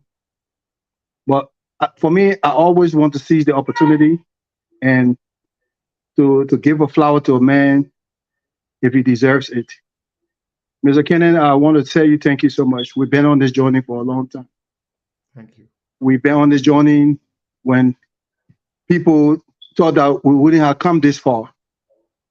And I know what it takes. We we all started together. Some of us were planning to host a platform like you. But when we look at what it took to keep up such a commitment, we kind of sat back and said, let's support those who are making the effort. And we want to thank you for all the effort you have made, the sacrifices, the time you take away for your family, from your wives, your kids, the fact that you're putting your face out today and being insulted and being disrespected by people who cannot even come close to what you have done. Many people don't know your story. You don't talk here much, but you're a man who has served your community. Not only your community, but you're a man who has served Liberia as well. So we want to thank you for what you do. We want to thank God for what you do. And we want to encourage people that when Sekou Konen put the cash app up here, it is not intended for him to, take money from the Liberian people and then pay his bills or support his family. This effort is very, very, very much capital intensive, meaning that it's an expensive effort. So he put it out there to make you to be a part of it. Because whenever you're a part of something, you take good care of it. When you're just borrowing something, you don't use it, efficiently and productively. So that's why he's doing it. And the money you put out here is not just going to his pocket. It's going to a lot of efforts. A lot of young men in Liberia who are working for SKTV, and they've been paid from what you contribute here daily or maybe monthly. And even the software he's using right now. I mean, if some of you hear how much they pay monthly to keep up that software, you'll be shocked. It's even more than some of your cell phone bill. It's more than some of your heating bill at home. But the SKTV family do all this just because they love Liberia. They feel that they have to add a voice to the many confusion that is around, and be able to tell our people to push our people, nudge our people in the right direction. And by the way, SKTV is not paying me for this commercial, and I'm not being hired to do it. I just been moved to tell him thank you for what he does and what he's doing, and also Moses too as well. Then, having said that, I want to say to you, you asked me a question. We appreciate it. Thank you. Yeah, you asked me a question. You said, would I would like to be a front runner at this particular time? And my response was, oh, hell yes. Hell yes. Given the fact that we are just a few months away from the election, given the fact that the way our Liberian people think, given the fact that it would take a great deal of momentum to be able to shift the dynamics and the paradigm, I would definitely like to be in the front runner. And fortunately for the CPP, they happen to find themselves where they are. And people may overlook it. It is not just by chance. It is by hard work and strategy. It is by patience. It is by going and making your case. Who can tell me here they have not seen Arizona Cummings? This guy has gone for, even if you put a tire shop anyway, you call him there, he will go there. And the reason he has been doing this because it is the way. It is a way to win the argument. It is a way to be able to transform the mind. He got a saying that he calls it hearts and mind. If you want to win the Liberian people hearts and mind, you have to talk to them. You have to explain to them. You have to tell them and give them a better option. And that's what Arizona Cummings has done. He has done so far. So my only concern or my only worry is here. I hope they use this momentum to their advantage. I hope they use it wisely. I hope they focus on the price. I hope they don't get distracted. I hope because the Unity Party is about to is going into a death spiral, and they're about to throw the kitchen sink and everything at the CPP. I hope the CPP can focus. And for those of us who support the Arizona Cummings, he makes the case even more easier for us by choosing the young, brilliant woman, lady that he chose as she said, and she is his helpmate. That makes the case even easier for us, because some of us we base our support on ideology, but also with our moral compass and is based on integrity. So for him to have chosen this lady, it makes the case better, and she will be the defining factor. You know, there is often say that where you when the scale is balanced, right? Even a feather can tilt the scale to and then to which direction. The scale has been unbalanced for a long time when it comes to the CPP because of the United Party propaganda and because of the CDC propaganda. Fortunately for the CPP, it is not just a feather that has been put on that scale. It is a weight, a heavy weight. So yes, Sekou, I would love to be in this position. And if I'm in this position, tell me, Sekou, the next in October, you call me Mr. Incoming President. Thank you so much. Thank you.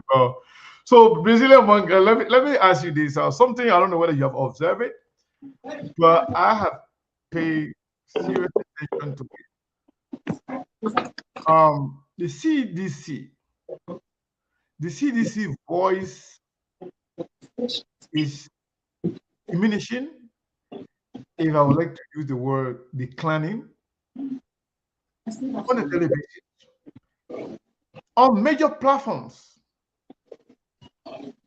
For some reason, even when people are asked to appear to come and defend the side they support, Seditians are reluctant to even come to post their face to the CDC. What is going on here?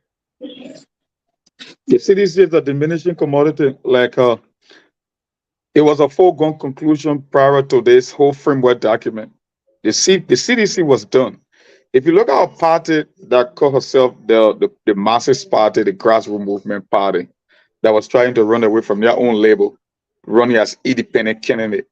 I mean, you cannot make the argument. The base of CDC is Monserrato County. They got defeated resoundingly on back-to-back occasions within the space of a year and 2 months. So how do you make the case for CDC? You see, you don't have to be the rocket scientist. You don't have to be the smartest person in the room. You just look at the main performance. You see, I tell people, Georgia, we have fundamental challenges in Liberia. Georgia just came and made them worse. That's the only difference. We had issue with roads, we had issue with infrastructure. Madam Sally came here, she stopped the bleeding, she resuscitated the economy, things were going better. But looking at what Madam Sally did as compared to Georgia, he just came and made everything worse. That's the situation. So you cannot make the case for CDC. Even Georgia himself know that. Look, there were times in Liberia that sedition would print their own t-shirt even when money was in there. Can you see that anymore? It will never happen. Those days are gone. It's the end of a cycle. Like I said, the people that are running, that are making the case against Georgia, they won't have to sell themselves at the end of the day because the dynamics are already there. It's all about taking the advantage and turning that into a raw vote. That's just what it is. And that's what Talon was able to do. You see, we all wanted this opposition unity. It was a dream and aspiration of everyone. But unfortunately, it didn't work. So people who fantasizing about, oh, we should turn our attack only on Georgia, are like, no, it's a 3-horse race. You cannot be in this race. Joseph Boga is there, Cummings is there. They are all going to duke it out, and the strongest person is going to come out. Because you cannot say, oh, Cummings cannot attack Joseph Boga. No, he's part of the process. There are 3 legitimate front runners in this race. So the one that will be able to make the case and the closing argument would be the one that will earn the right to be called the next president of Liberia. But the whole CDC brand, I think, have been diminished. There is no coming back. Yeah, they got the incumbency factor as an advantage, but overall, looking at everything constant, no, you cannot make that case for that powerful and mighty Congress for Democratic Change anymore. Those days are gone. We are on a different playing field now. That's how I see it. You can get it back. Yes, It will be amazing possible. yeah, so Nya, I don't know, you can pick on this as well. So why you think that the people are afraid or maybe are ashamed to even attach the name CDC on anything public, especially even the election that is supported in Lofa County? They were afraid to attach the CDC to it. You know, there's nothing like CDC, but they were there supporting. I mean, is the brain CDC dead, or this is the beginning of the end of the CDC? What is going on? Yes, Sekou, you're right. The brand CDC is dead. And these are young folks who have future in the Liberian politics, right? They don't want to get themselves attached to these things that tomorrow it will hunt them out. Yeah, tomorrow the name CDC will stop a lot of ways for them moving forward in their political careers and in all of things they want to do in the country. You see that? So if they just come up, this they just start talking about CDCs. They're not looking at now. They're looking at 6 years from now, 7 years from now, 12 years from now. What they will be? Who they're going to be in the future? These are things they're looking at. And with CDC record right now, nobody want to attach CDCs to themselves right now. Nobody. Absolutely nobody want to do that. If you read it, those that are speaking about CDC right now are those that are holding real position in this government, that are enjoying the corruption money right now. These are the people that you will see up there talking. But the ordinary seditians,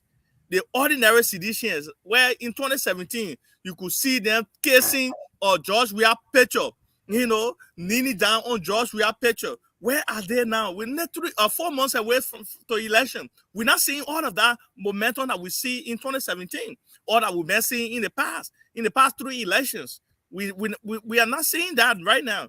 It's because nobody wants to attach themselves to the name CDC right now, because they're looking at future.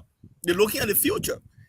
Anybody who mean good for themselves, they don't want to attach themselves to that name right now, CDC. I have friends and brothers who work at the George Weah Vocational Technical Institute right there, right? When they were, when George Weah was naming his running mate that time, they paid those people, everybody that worked with George Weah, they gave them $400. That seditious come up here and say, I'm lying. I get evidence to that. They gave those people $400 and gave them front row seat at the stadium just for their numbers to go up. $400 each. So these are the things that they're doing. Yes, these are the things that they're doing. I see why. So yeah, I want to ask this question to all of you. If you were to advise, because the reason why I'm going to ask this question, because both of you, 3 of you agree that communist is the best option for Liberia. So if you were to advise Mr. Cummings, or let's assume that Mr. Cummings is watching right now, to build on this momentum, to continue this momentum all the way to October 10th, what would be your advice? Brazilian Monk, and then Prince, and then we'll go to... For me, my advice always remain constant. Cummings is not the most charismatic guy. When we talk about legacy politics, it's not his strength. But one thing I know, I tell people, I live in this country all these years. I know what Cummings was able to achieve in life. It takes an extraordinary effort. It cannot be by chance. It's not by luck. It's about hard work. It's about being smart. It's about being innovative. It's about being like far-sighted. It's the same thing applied to politics. You see, people always say, "Oh, the president we need it. The may not work in government." I said, "Bro, they offer the president. They call him the chief executive. When you're president, you're not a politician. You only become a politician after you have assumed the office of a president. Because once you're president for everybody. That's why you see even in the great United States, the governors, you can see a Republican governor in a Democratic state. It doesn't care your political background. It's all about somebody who can get their hands dirty and get the work done. That's why the office of the presidency call for.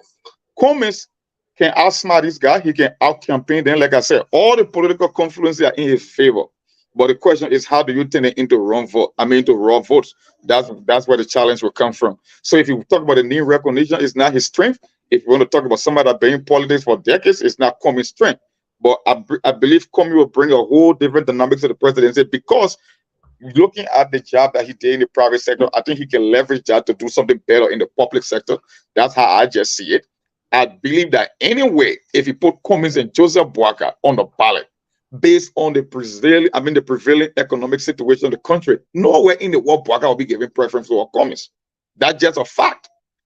Nowhere in the world that will happen. Yeah, you can say Boakai been in government for all these years, but at the end of the day, when we talk about that executive position or manager to manage resources in the country, no, Cummings will always be given first hand. My tenure is he cannot win on the popularity, he cannot win on the name recognition, but with a smarter campaign, with a better closing argument, with people that on his team that is willing to get the work done, he can make it happen. It's possible. It's not beyond the realm of possibility. It's more than possible to get it done to close the argument up. Because at the end of the day, I tell people you got three options. If you want incompetence, you want failure, then you have Joshua. If you want to go back to the past, you got Joseph Walker. If you want something different, then you got Cummings. That's it. It's just A, B, and C. Three options. Nothing more and nothing less. Make it simple. Because I tell people, the easier you can make the case, the better the voters can understand. It's one of the reasons people have been flipping and flapping. You look at the Unity Party, look at the CDC. You look at how many Georgia that came to power with Unity Party in the majority, but Georgia gets everything he wants. You look at a guy like Jeremiah Cohn, who was a staunch, who went against the CPP with everything. He went against our candidate, and you telling me he's going to be one of those that will rescue you from Georgia. You keep confusing the voters. If people are not sophisticated as you say they are, then make things easy for them to make better choices. You cannot be confusing them. You cannot keep complicating the situation. Make it easy. Three options, A, B, and C. If you want failure, if you want incompetence, let Joshua. If you believe that your life is better than it was 6 years ago, go for Joshua. If you want to go back to the past, if you want this old legacy and no new idea, then you got Joseph Walker. If you want to reach out this country and bring something different and something new to the table, you got Alexander Cummings. That's it. Simple. Wow. Well, Prince, what say you, my brother? Next time, please let me go first, man. When you finish that, Sarah, to drop all those heavy weight and things, you bring me later. People may just they will just say that I'm just echoing the man, because the guy can cover all the bases. The guy can't let you to get little small thing to you steal little small gem, man. But Sarah, thank you, man. Okay, you can say second emotion and then go. Okay. So look, listen, Sekou, what a brilliant question. But here's my answer. Here's my response to your question. Okay, what can Cummings do now to keep up the momentum?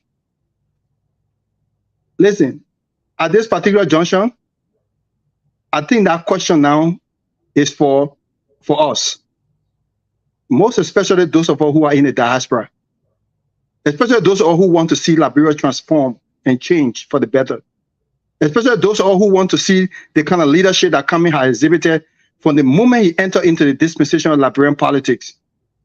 This man entered the Liberian politics without a suspicion and cloud and cloud over the head. People say, we don't know you, we don't trust you. Well, after the result of 2017, this man didn't pack out his bag like most other politicians. Sekou, do you know that almost 30 people have registered to run for the president of Liberia? 30 people. I heard that. Where were some of these people? Where are they? Where were they when Liberia people need them most for the past 6 years? But these people are coming and registering now. Most of them are suitcase politicians. But Cummings is not suitcase politician. He's stuck around. When we told Cummings and we said to him, distinguish yourself from these people, don't join them, don't be a part of them. He told us, as a leader, you got to make hard choices and hard decisions. I will join them. I will give them the benefit of the doubt, because when it comes to moving Liberia, we will have to work together, either good, bad, or ugly. And he joined them with the CPP.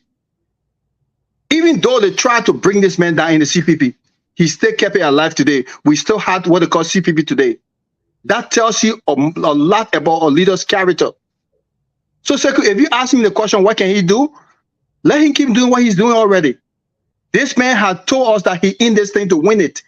This man had told us that he would not leverage his integrity for the presidency of Liberia. And for the past 6 years, he has not done so. Evidenced by his choice or a VP choice. This man could have easily taken anybody. He could have easily gone to Jeremiah Cohn or anybody and tried to use cash violence and use other means to get it on his ticket. But today he gave us a ticket that we can boldly say we can campaign with and campaign for. So my response to your question is, look, when Jesus, I'm a believer and a person of faith. Before I got into politics, my foundation was the biblical foundation. When Jesus walked the face of the earth with his disciple, 3 years of ministry, after he left, nobody was asking, what can Jesus do now? It was, what can his disciple do? Those 12 men took the gospel, and today the gospel is all around the world. What we can do, those of us who are patriots, who love Liberia, who cares for Liberia, We've seen a good man. We've seen a better option, a better choice for Liberia. We can support him and help him. We can start talking to our people back home. We can start recruiting small group of people with the same like-minded people, giving them the little resources, encouraging them, preparing them for what is coming in October. Because Sekou, you know what's coming in October? It will be the more chaotic and the more confused election you ever seen in the history of the world. Guinea Boy America will record that. And George Weah will do it purposely to discourage the Liberian people because they know very well that George Weah's strength is 28%. The 67% he got was from people who gave him the benefit of the doubt. Do you think the people will give him the benefit of the doubt again? I doubt it. So it is upon us now, Sekou. That's my response. Thank you so much. Thank you. Well, before I go to Nya, let me say this. Somebody sent us $25. The name is the first name start with R, and the last name is K. That's what I was allowed to say. They don't want me to call their full name, but yeah, I want to say thank you. We recognize it. I want to say thank you so much for the $25 donation. So now back to you. I want you to keep your answer short because I have another question for you guys, and I think that will even take a little more time for you to answer. Yeah, my answer to that is simple, Sekou. Charlene Brunskin used her most on ground in those counties. Charlene should get on ground and keep moving. The message of Charlene, I'm telling you, it will change minds. That Charlene go to every villages, every towns, and say hi to the people. Just by saying hi to the people, you don't even have to say any other thing. People will see themselves in Charlene. People will see that, okay, now we have somebody. One thing I want for Liberian people to understand is Charles Brunskin, the name Brunskin is on the bottom again. The name Brunskin should have, who thought that Brunskin name was coming appear on the bottom? They had die-hearted Brunskin supporters all around the country. And those people, the name Brunskin, it will give momentum. What I want for the CPP to do is let Charlene and her team get on the ground and keep moving. I think this will bring changes. That's why the people don't want to see. That's why UP and the citizens don't want to see. Charlene came with fire, and that fire keep burning till October 10th. Thank you so much. Before we go to the next question, let me recognize my colleague, my brother, Steve Boley, aka Moses. Steve is here watching from distance. I know Steve is over there now jealous because he has tried by all means to bring Brazilian mom face to the camera. He was unsuccessful. Now I brought the man on camera today. I brought the Brazilian mom always called the first to call, but nobody, I've seen his face on SKTV. But I was successful. Brazilian mom, I think your man is jealous though. I know I'm replacing the man today. They've been trying to get me on. I used to be on the road from work, so every time he called, I'd be like, bro, I can't be on camera. I can only call in. So when I got that message from you that I should come out, like, you know what, since I got free time today, my picking is not disturbing. Let me just hop on the camera today. Oh, thank you, my brother. Thank you so much. So yeah, so this question go to all of you. Maybe this will be my last question. Then we'll take a few calls. The challenge Brunskin, the Jeremiah Kuhn, the Joe Howard Taylor. Do you think which team will use their VP to their advantage? And what advantage do they have individually? I'll go back to Saros again. Since Prince is scared, but you want me to go to Prince, but no, I will still go to Saros. Saros, go ahead. You see, on the whole Charlene Brunskin thing, that's why I always like to have a conversation with my chairman Yato. He was the first person that flirted with it at their more than a year plus. I said, why you look at Charlene? He said, Cyrus, if you put Charlene in politics, she will do better than her father. I said, what? He said, look at the demographic of Liberia. It's one of the things that plays the Georgia advantage. You got more than 35 to 40% of the country population below the age of 30 or 35 maximum. Okay. If you put a woman that's Charlene on the ballot, do you know what you're talking about? Apart from her ethnic group, apart from the name recognition, apart from her gender identity, being a female, the demographic alone, plays to her advantage as well. She's much younger. She's charismatic. Another person that I've been following recently, I didn't know she had another side, was Mr. Cummings. Women tend to gravitate. I've been seeing these little meetings she be going to, I mean, dancing and interacting with people. Like, people gravitate to her naturally. I would want to use her as well. You know, our population is almost evenly distributed between men and women. So if you got a female on your ticket, that's a bonus. That's a plus. And with the challenge charisma and all that, with the brown skin name being from the pastor, I mean, like, Cummings couldn't have asked for more. I think challenge ticks all the boxes. If you want to look at it pound for pound, because here's the thing. I mean, if you're looking at it from a data standpoint, you would say, yeah, Nema County is a vote-rich county. It's second largest in the whole country. But tell me why Jeremiah can get you vote for us our Nema County with that Prince Johnson factor. And I don't even think he will perform as much as Prince Johnson. Don't get it twisted. He's number 2 on the ticket. He's now a Prince Johnson yet. It's more than likely that people that support Prince Johnson will support Jeremiah Cohn. But equally so, he's not Prince Johnson. And he's not running for president. He's running for the number 2 slot. So if you look at it, you'd be like, okay, if we go all the 15 counties, where can Jeremiah Cohn give me more vote also in my county? I can name one. But now with Charlene could be a Fozi Monserrato, Grand Bassa, Riverside County, Magibi County. And looking at her age, like I said, that charisma factor, that age factor, she could play all over the country. So if you look at it, if you look at it from a very, very analytical standpoint, Charlene Brunson brings more than any other pick in this coming race.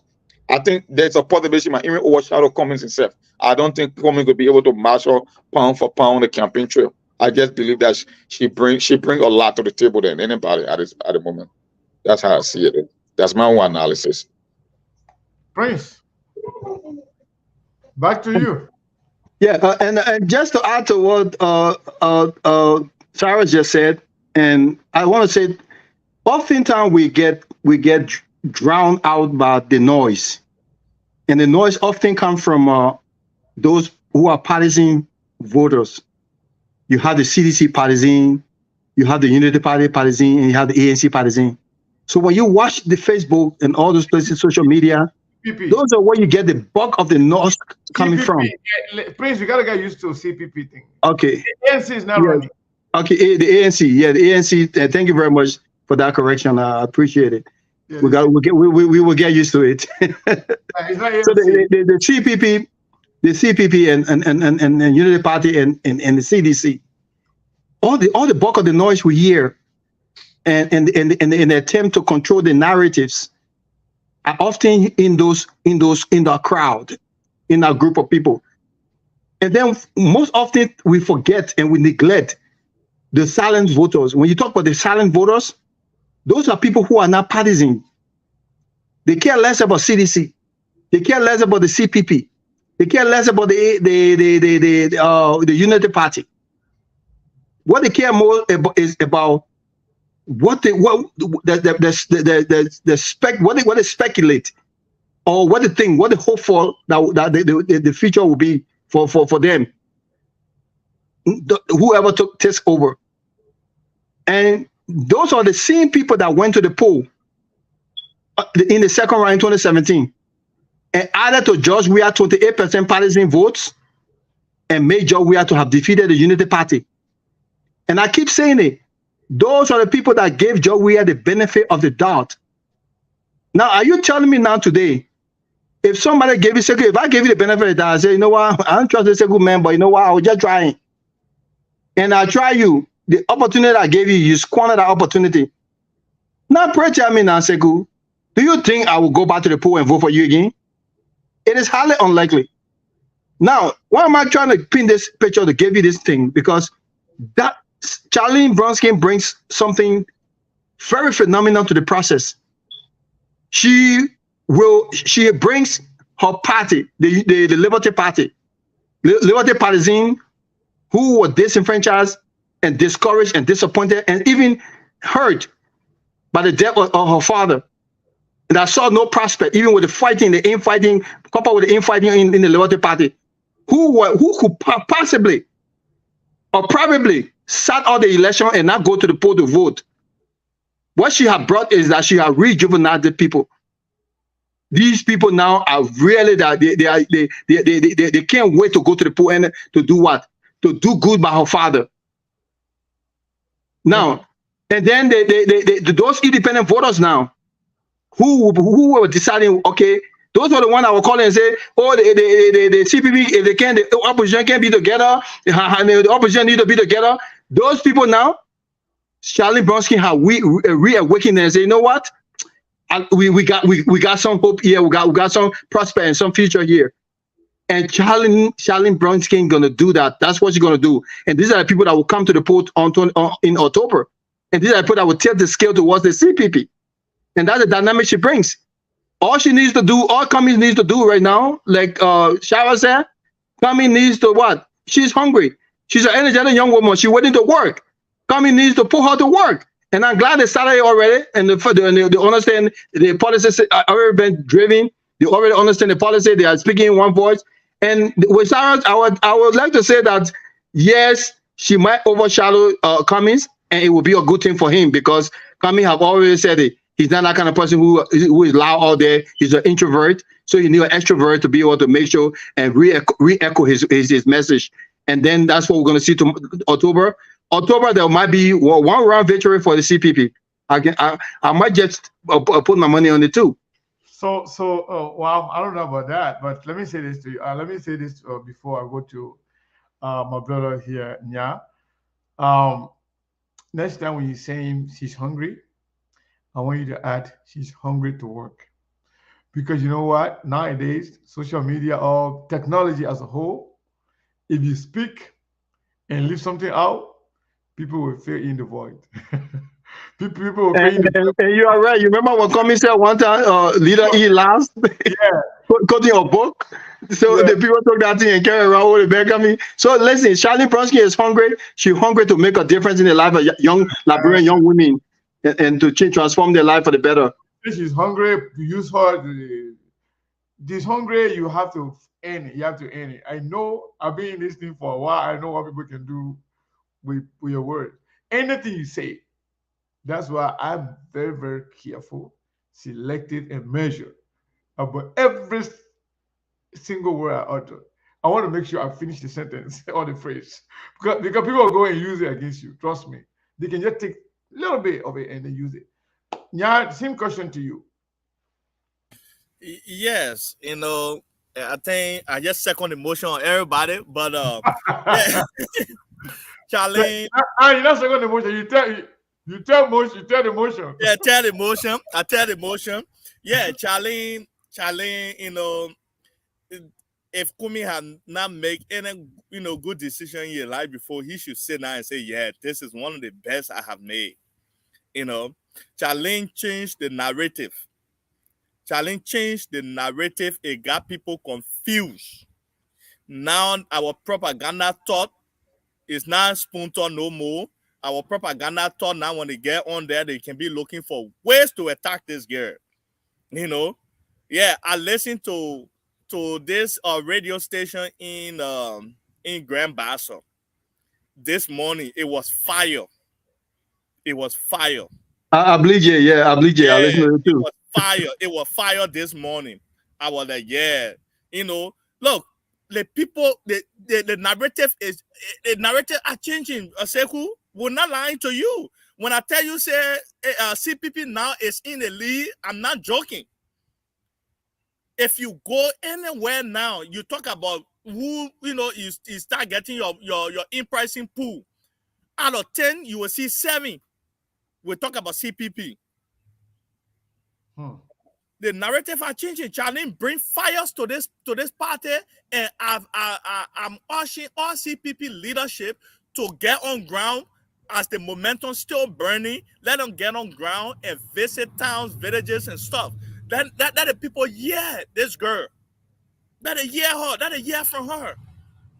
Even Nima Kante today that we're talking about, I didn't know that until the naming ceremony on the 27th that she was born in Nima Kante. That alone can change vote in Nima Kante as well.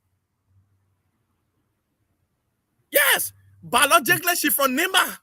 She was born on the soils of Nima, biologically. On the tribal line, we say she from Grand Bassa, but biologically, if we go by where she was born in Nima. That's where she was born. So we need to use So this she's, girl. by birth, she's an Liberian citizen. Yes, by birth. So now the narrative are changing. People didn't think that she was born in Nima. Politically, it can change mind on that too. Let her go to Yike Power birthplace and go speak to the people there. Let her speak to the people that yes, I was born here. Well, thank you so much, folks. So we're gonna open the line. If you are here and you're ready to participate, we got two lines. We have 480-862-0783, which one also it has WhatsApp. You can call from anywhere in Liberia, anywhere around the world through WhatsApp. You can get it.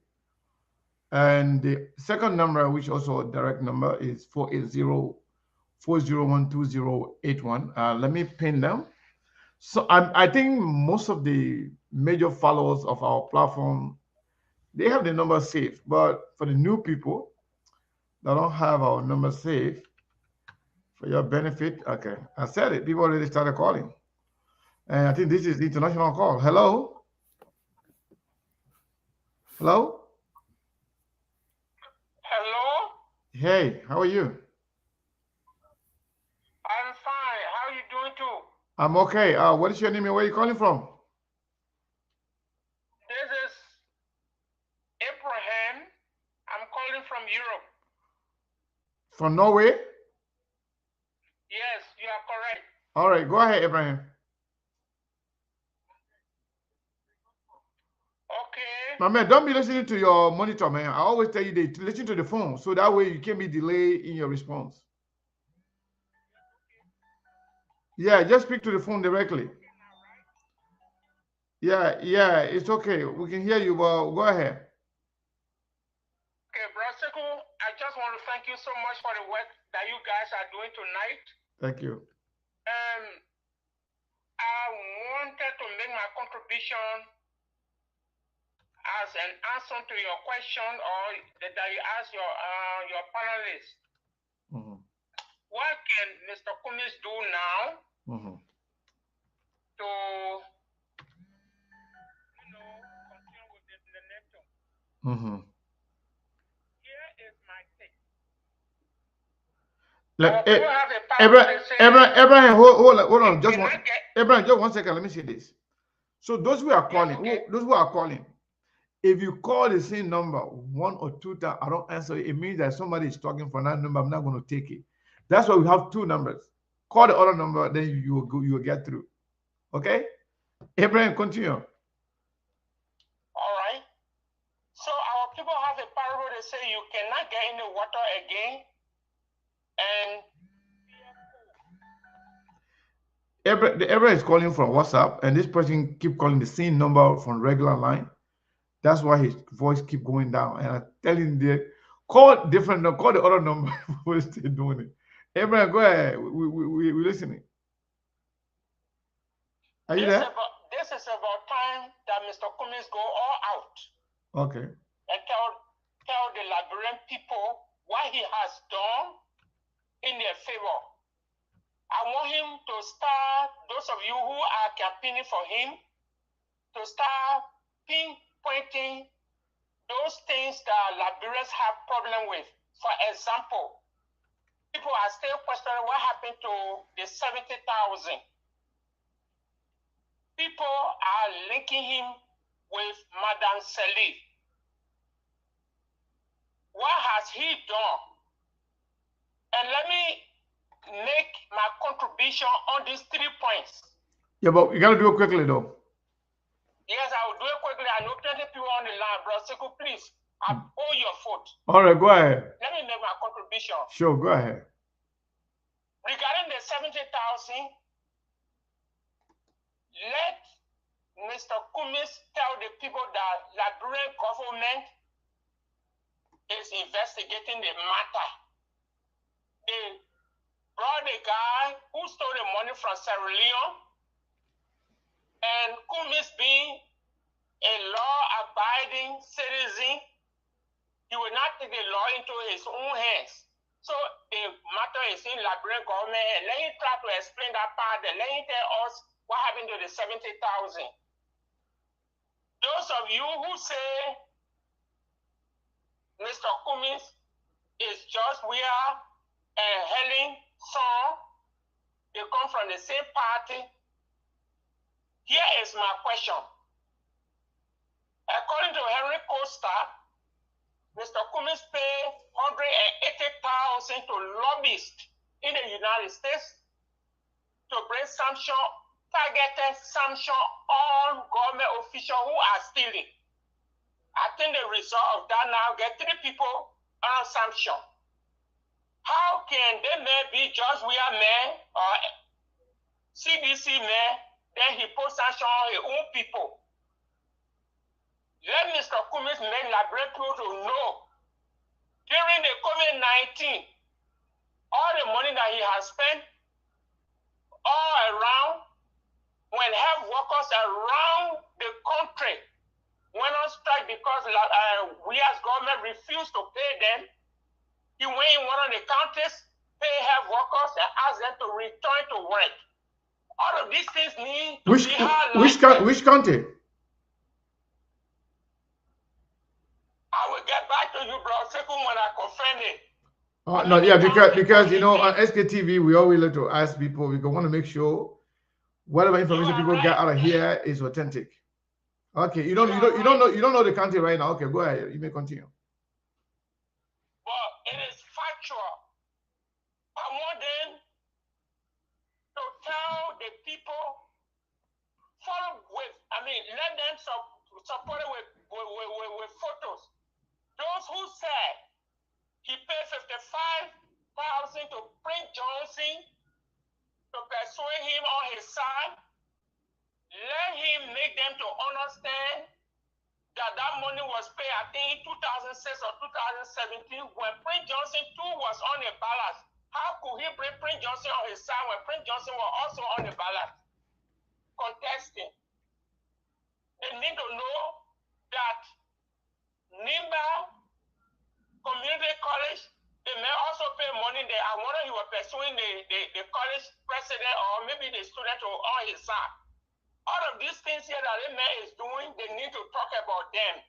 You leave the United Party people, you must start chasing them. Tell the people what Mr. Cummings is doing. Show the pictures. Let the people see the videos. When the man was distributing drugs to the government-run hospitals. These are the things we need to talk about. Braseku, I think this is my part of contribution. Thank you so much. And next time we say, listen. Charlie, please, Braseku, you give me chance, please. Oh my God. Okay. There is one thing Charlie said that roused my body.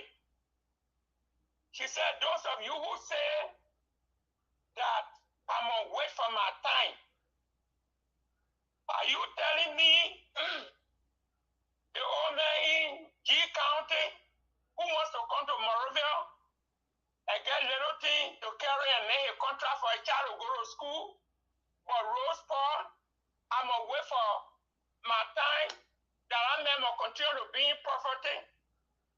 I think it's a good message. The idea to say wait for your time. When people are dying, you want somebody to stay wait for time. Even though we know there are some people who are presidential candidates after 2017, they still sitting down in the care sleeping while Mr. Cummings and Yeke Koluba then were going around the county. That's why he has 7%. Thank you. These are some of my contributions. We are collecting the funds. We show them to the Liberian people. Yeah. So before you go, two people already said that the money that you talk about that Mr. Cummings paid, two people said that it was in Zozo, Lofa County. I'm not sure, but people are saying that on the show. So when you're making a research, you are finding out the authenticity of the information. That will make it easier for you. The people say it's in Lofa County, precisely Zozo. Thank you so much. Yeah. So a few things I heard. like I said, a lot of people are calling, but everybody are calling the same number. Pretty much everybody calling the same number. What other number is there? And I pinned both numbers here. So, but we're about to leave. We got 10 more minutes and we'll get out of here with this gentleman here. By the way, moving forward, every Friday, we will do something like this. I'm not saying it's going to be the same people, the same gentlemen that are here, the brilliant people that are here today. We'll open the line. The first 3, 4, 5 people, 6 people that will ask for the link, I will send it to them. I don't care who they are. That CDC, I will give it to them. UP, I will give it to them. They don't have to be high profile people, campaign manager or what have you. Anybody say you want to be part of SKTV on that Friday, we will send you the link. And in this public manner, I'm asking you guys again, those that are watching here, to follow those ladies on their platform. They are all strong, energetic, and resourceful women. So we should follow them, listen to them. When I listen to them today, and I see, the Mami Pepper and the Firepower, all the other strong women that are there, if I listen to them, if they're making, good, if they're making the case for Liberia, I will invite them, the whole group, all of them. As you can saw 5 people, but even the more than 5 people, I will still bring them home. I will invite them on SKTV to have a show, especially when we are live on the radio. By the way, moving forward, let me give you the news. We are going to be doing show every day, and every day we will be on the radio in Liberia. Every day we'll be on the radio in Liberia. So everything we're going to be discussing here will be aired throughout Liberia, everywhere in Liberia. Talking about, we already, when we were on the Truth FM, the one just in Monserrato, we can be into 9 counties. And when someone cash into the one that is in Limba, we go beyond the 15 county, we go somewhere in Guinea and Ivory Coast. So pretty much, you may see some views some days on that from different areas, but I can tell you authentically, from a realistic standpoint, SKTV is one of the most widely followed platform in Liberia, in the Liberian community. That's why even when we open the line here in the diaspora, we receive more calls from around the globe.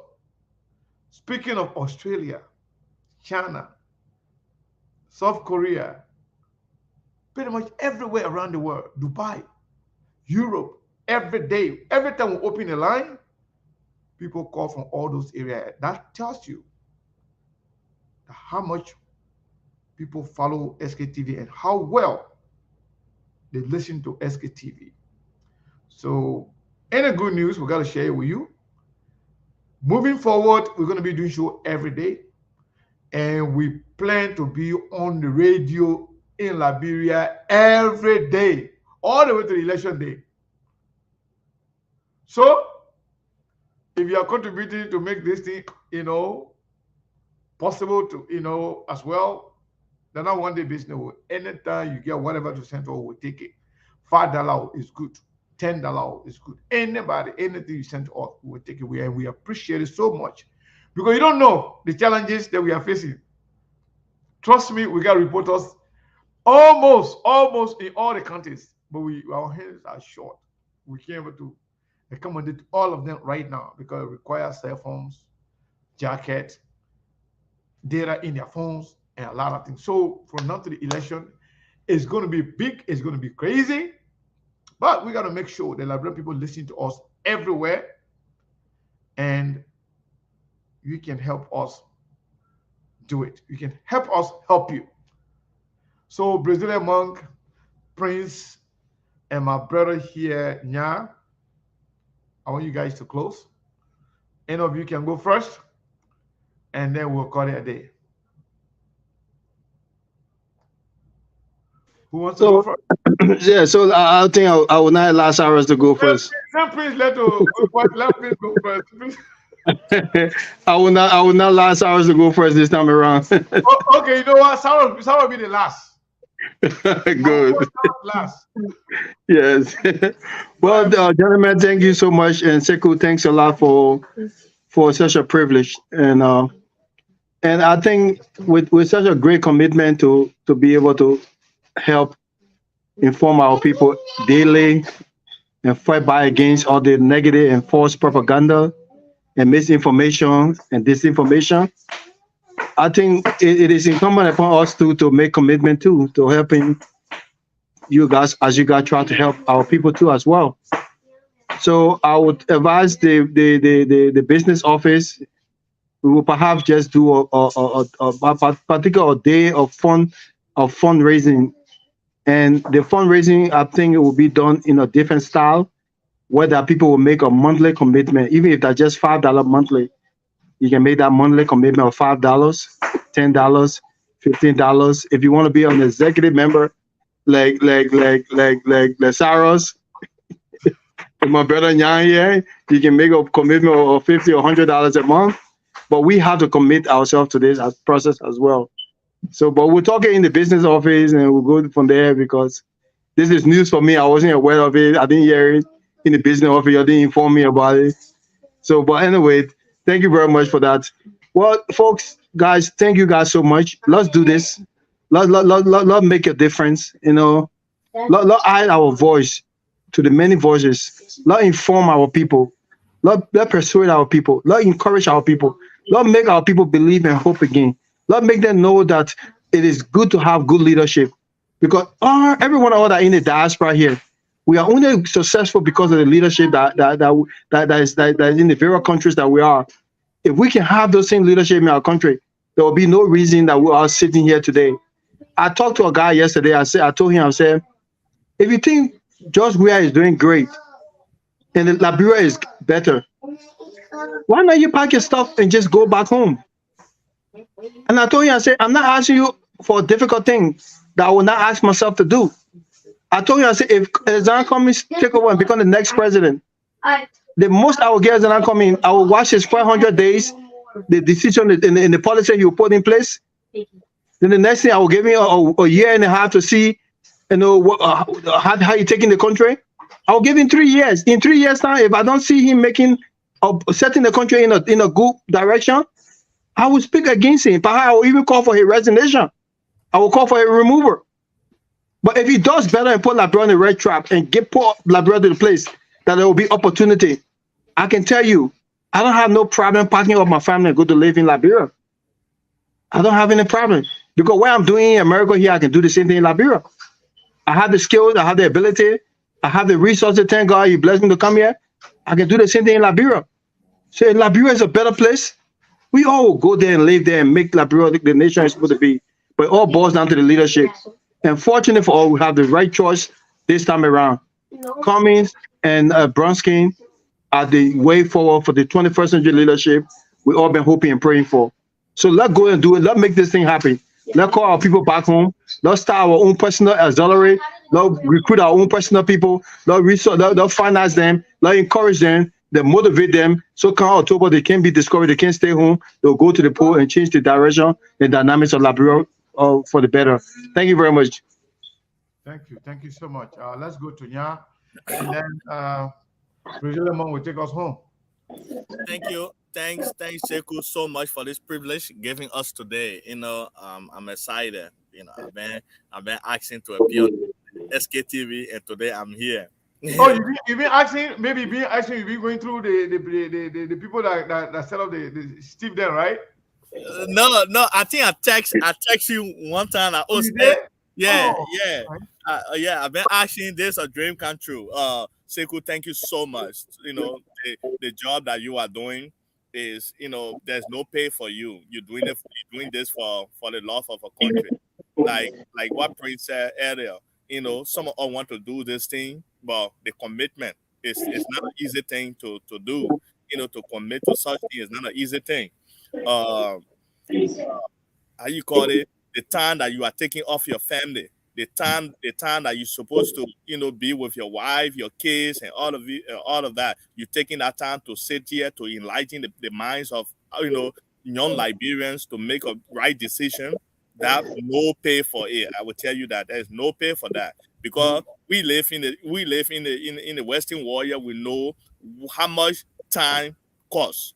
Here, just for you to stay with somebody for a few minutes, they're charging you, and it's from 100 up.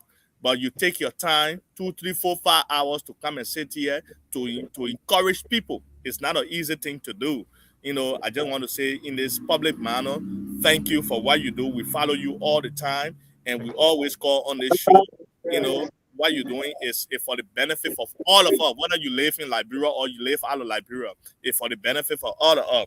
To Liberians, especially on ground, Sekou and others are doing this because God bless them to travel to see what works for other people. Now they're now taking that time off to tell you that what working for other people outside of Liberia is not a magic.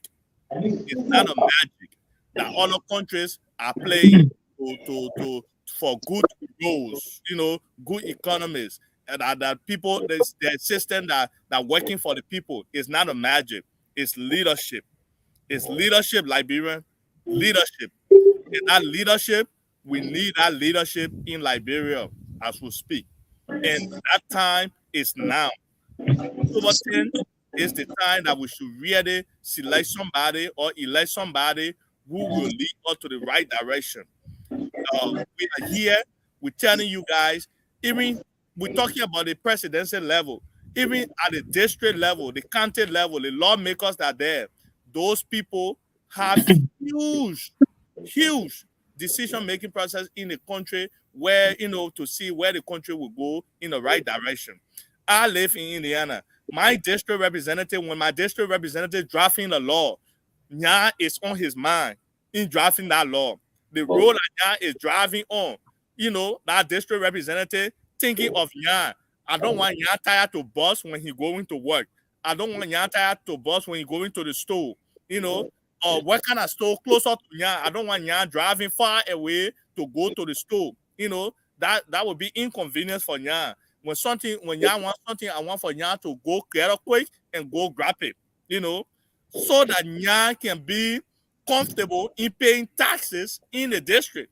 So these are the things, and all of those things on the ballot comes October 10th.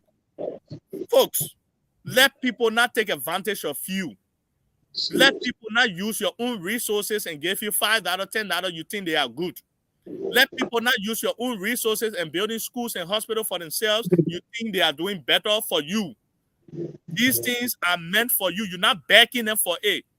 You're not backing them for it, and you have the power to take them out of there when they are not doing well. And that power is now. It's 2 or 3 months from now. You will have that power. You will have that saying. Sekou, I just want to say thank you. Thank you for all you do.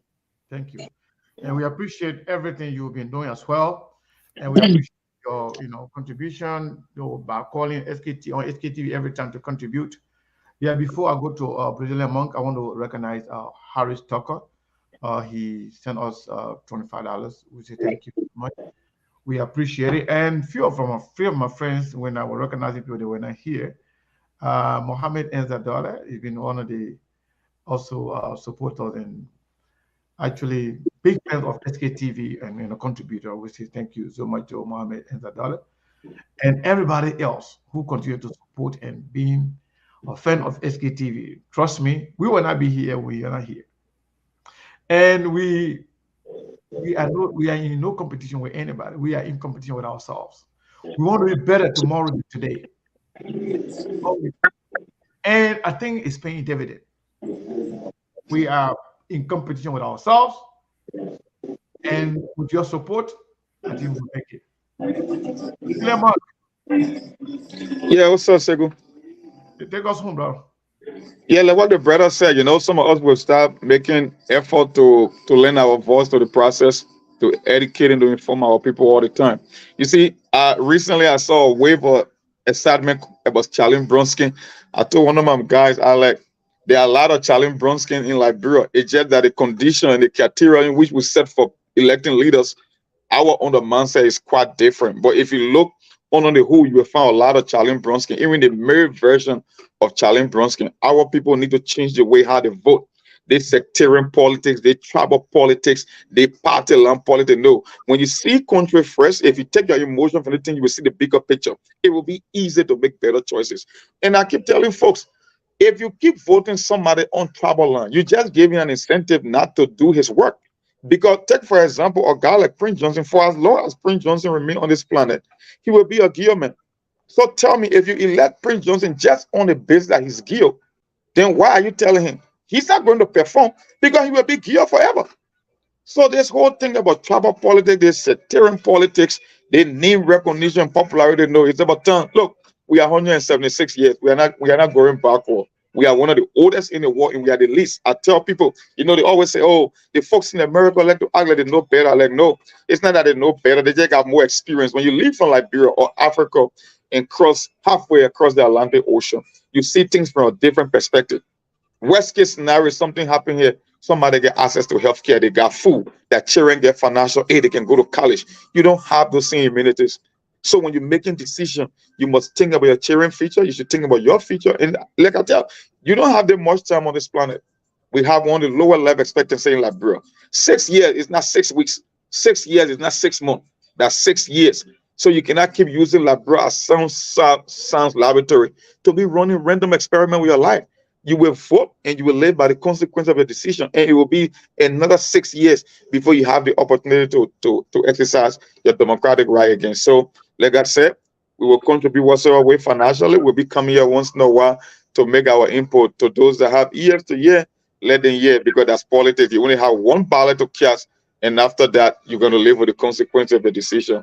But thanks for the time again. Sekwe, was a nice show, and I promise I will be here whenever you have some free time. A lot of just sing to me. I will make room to be here.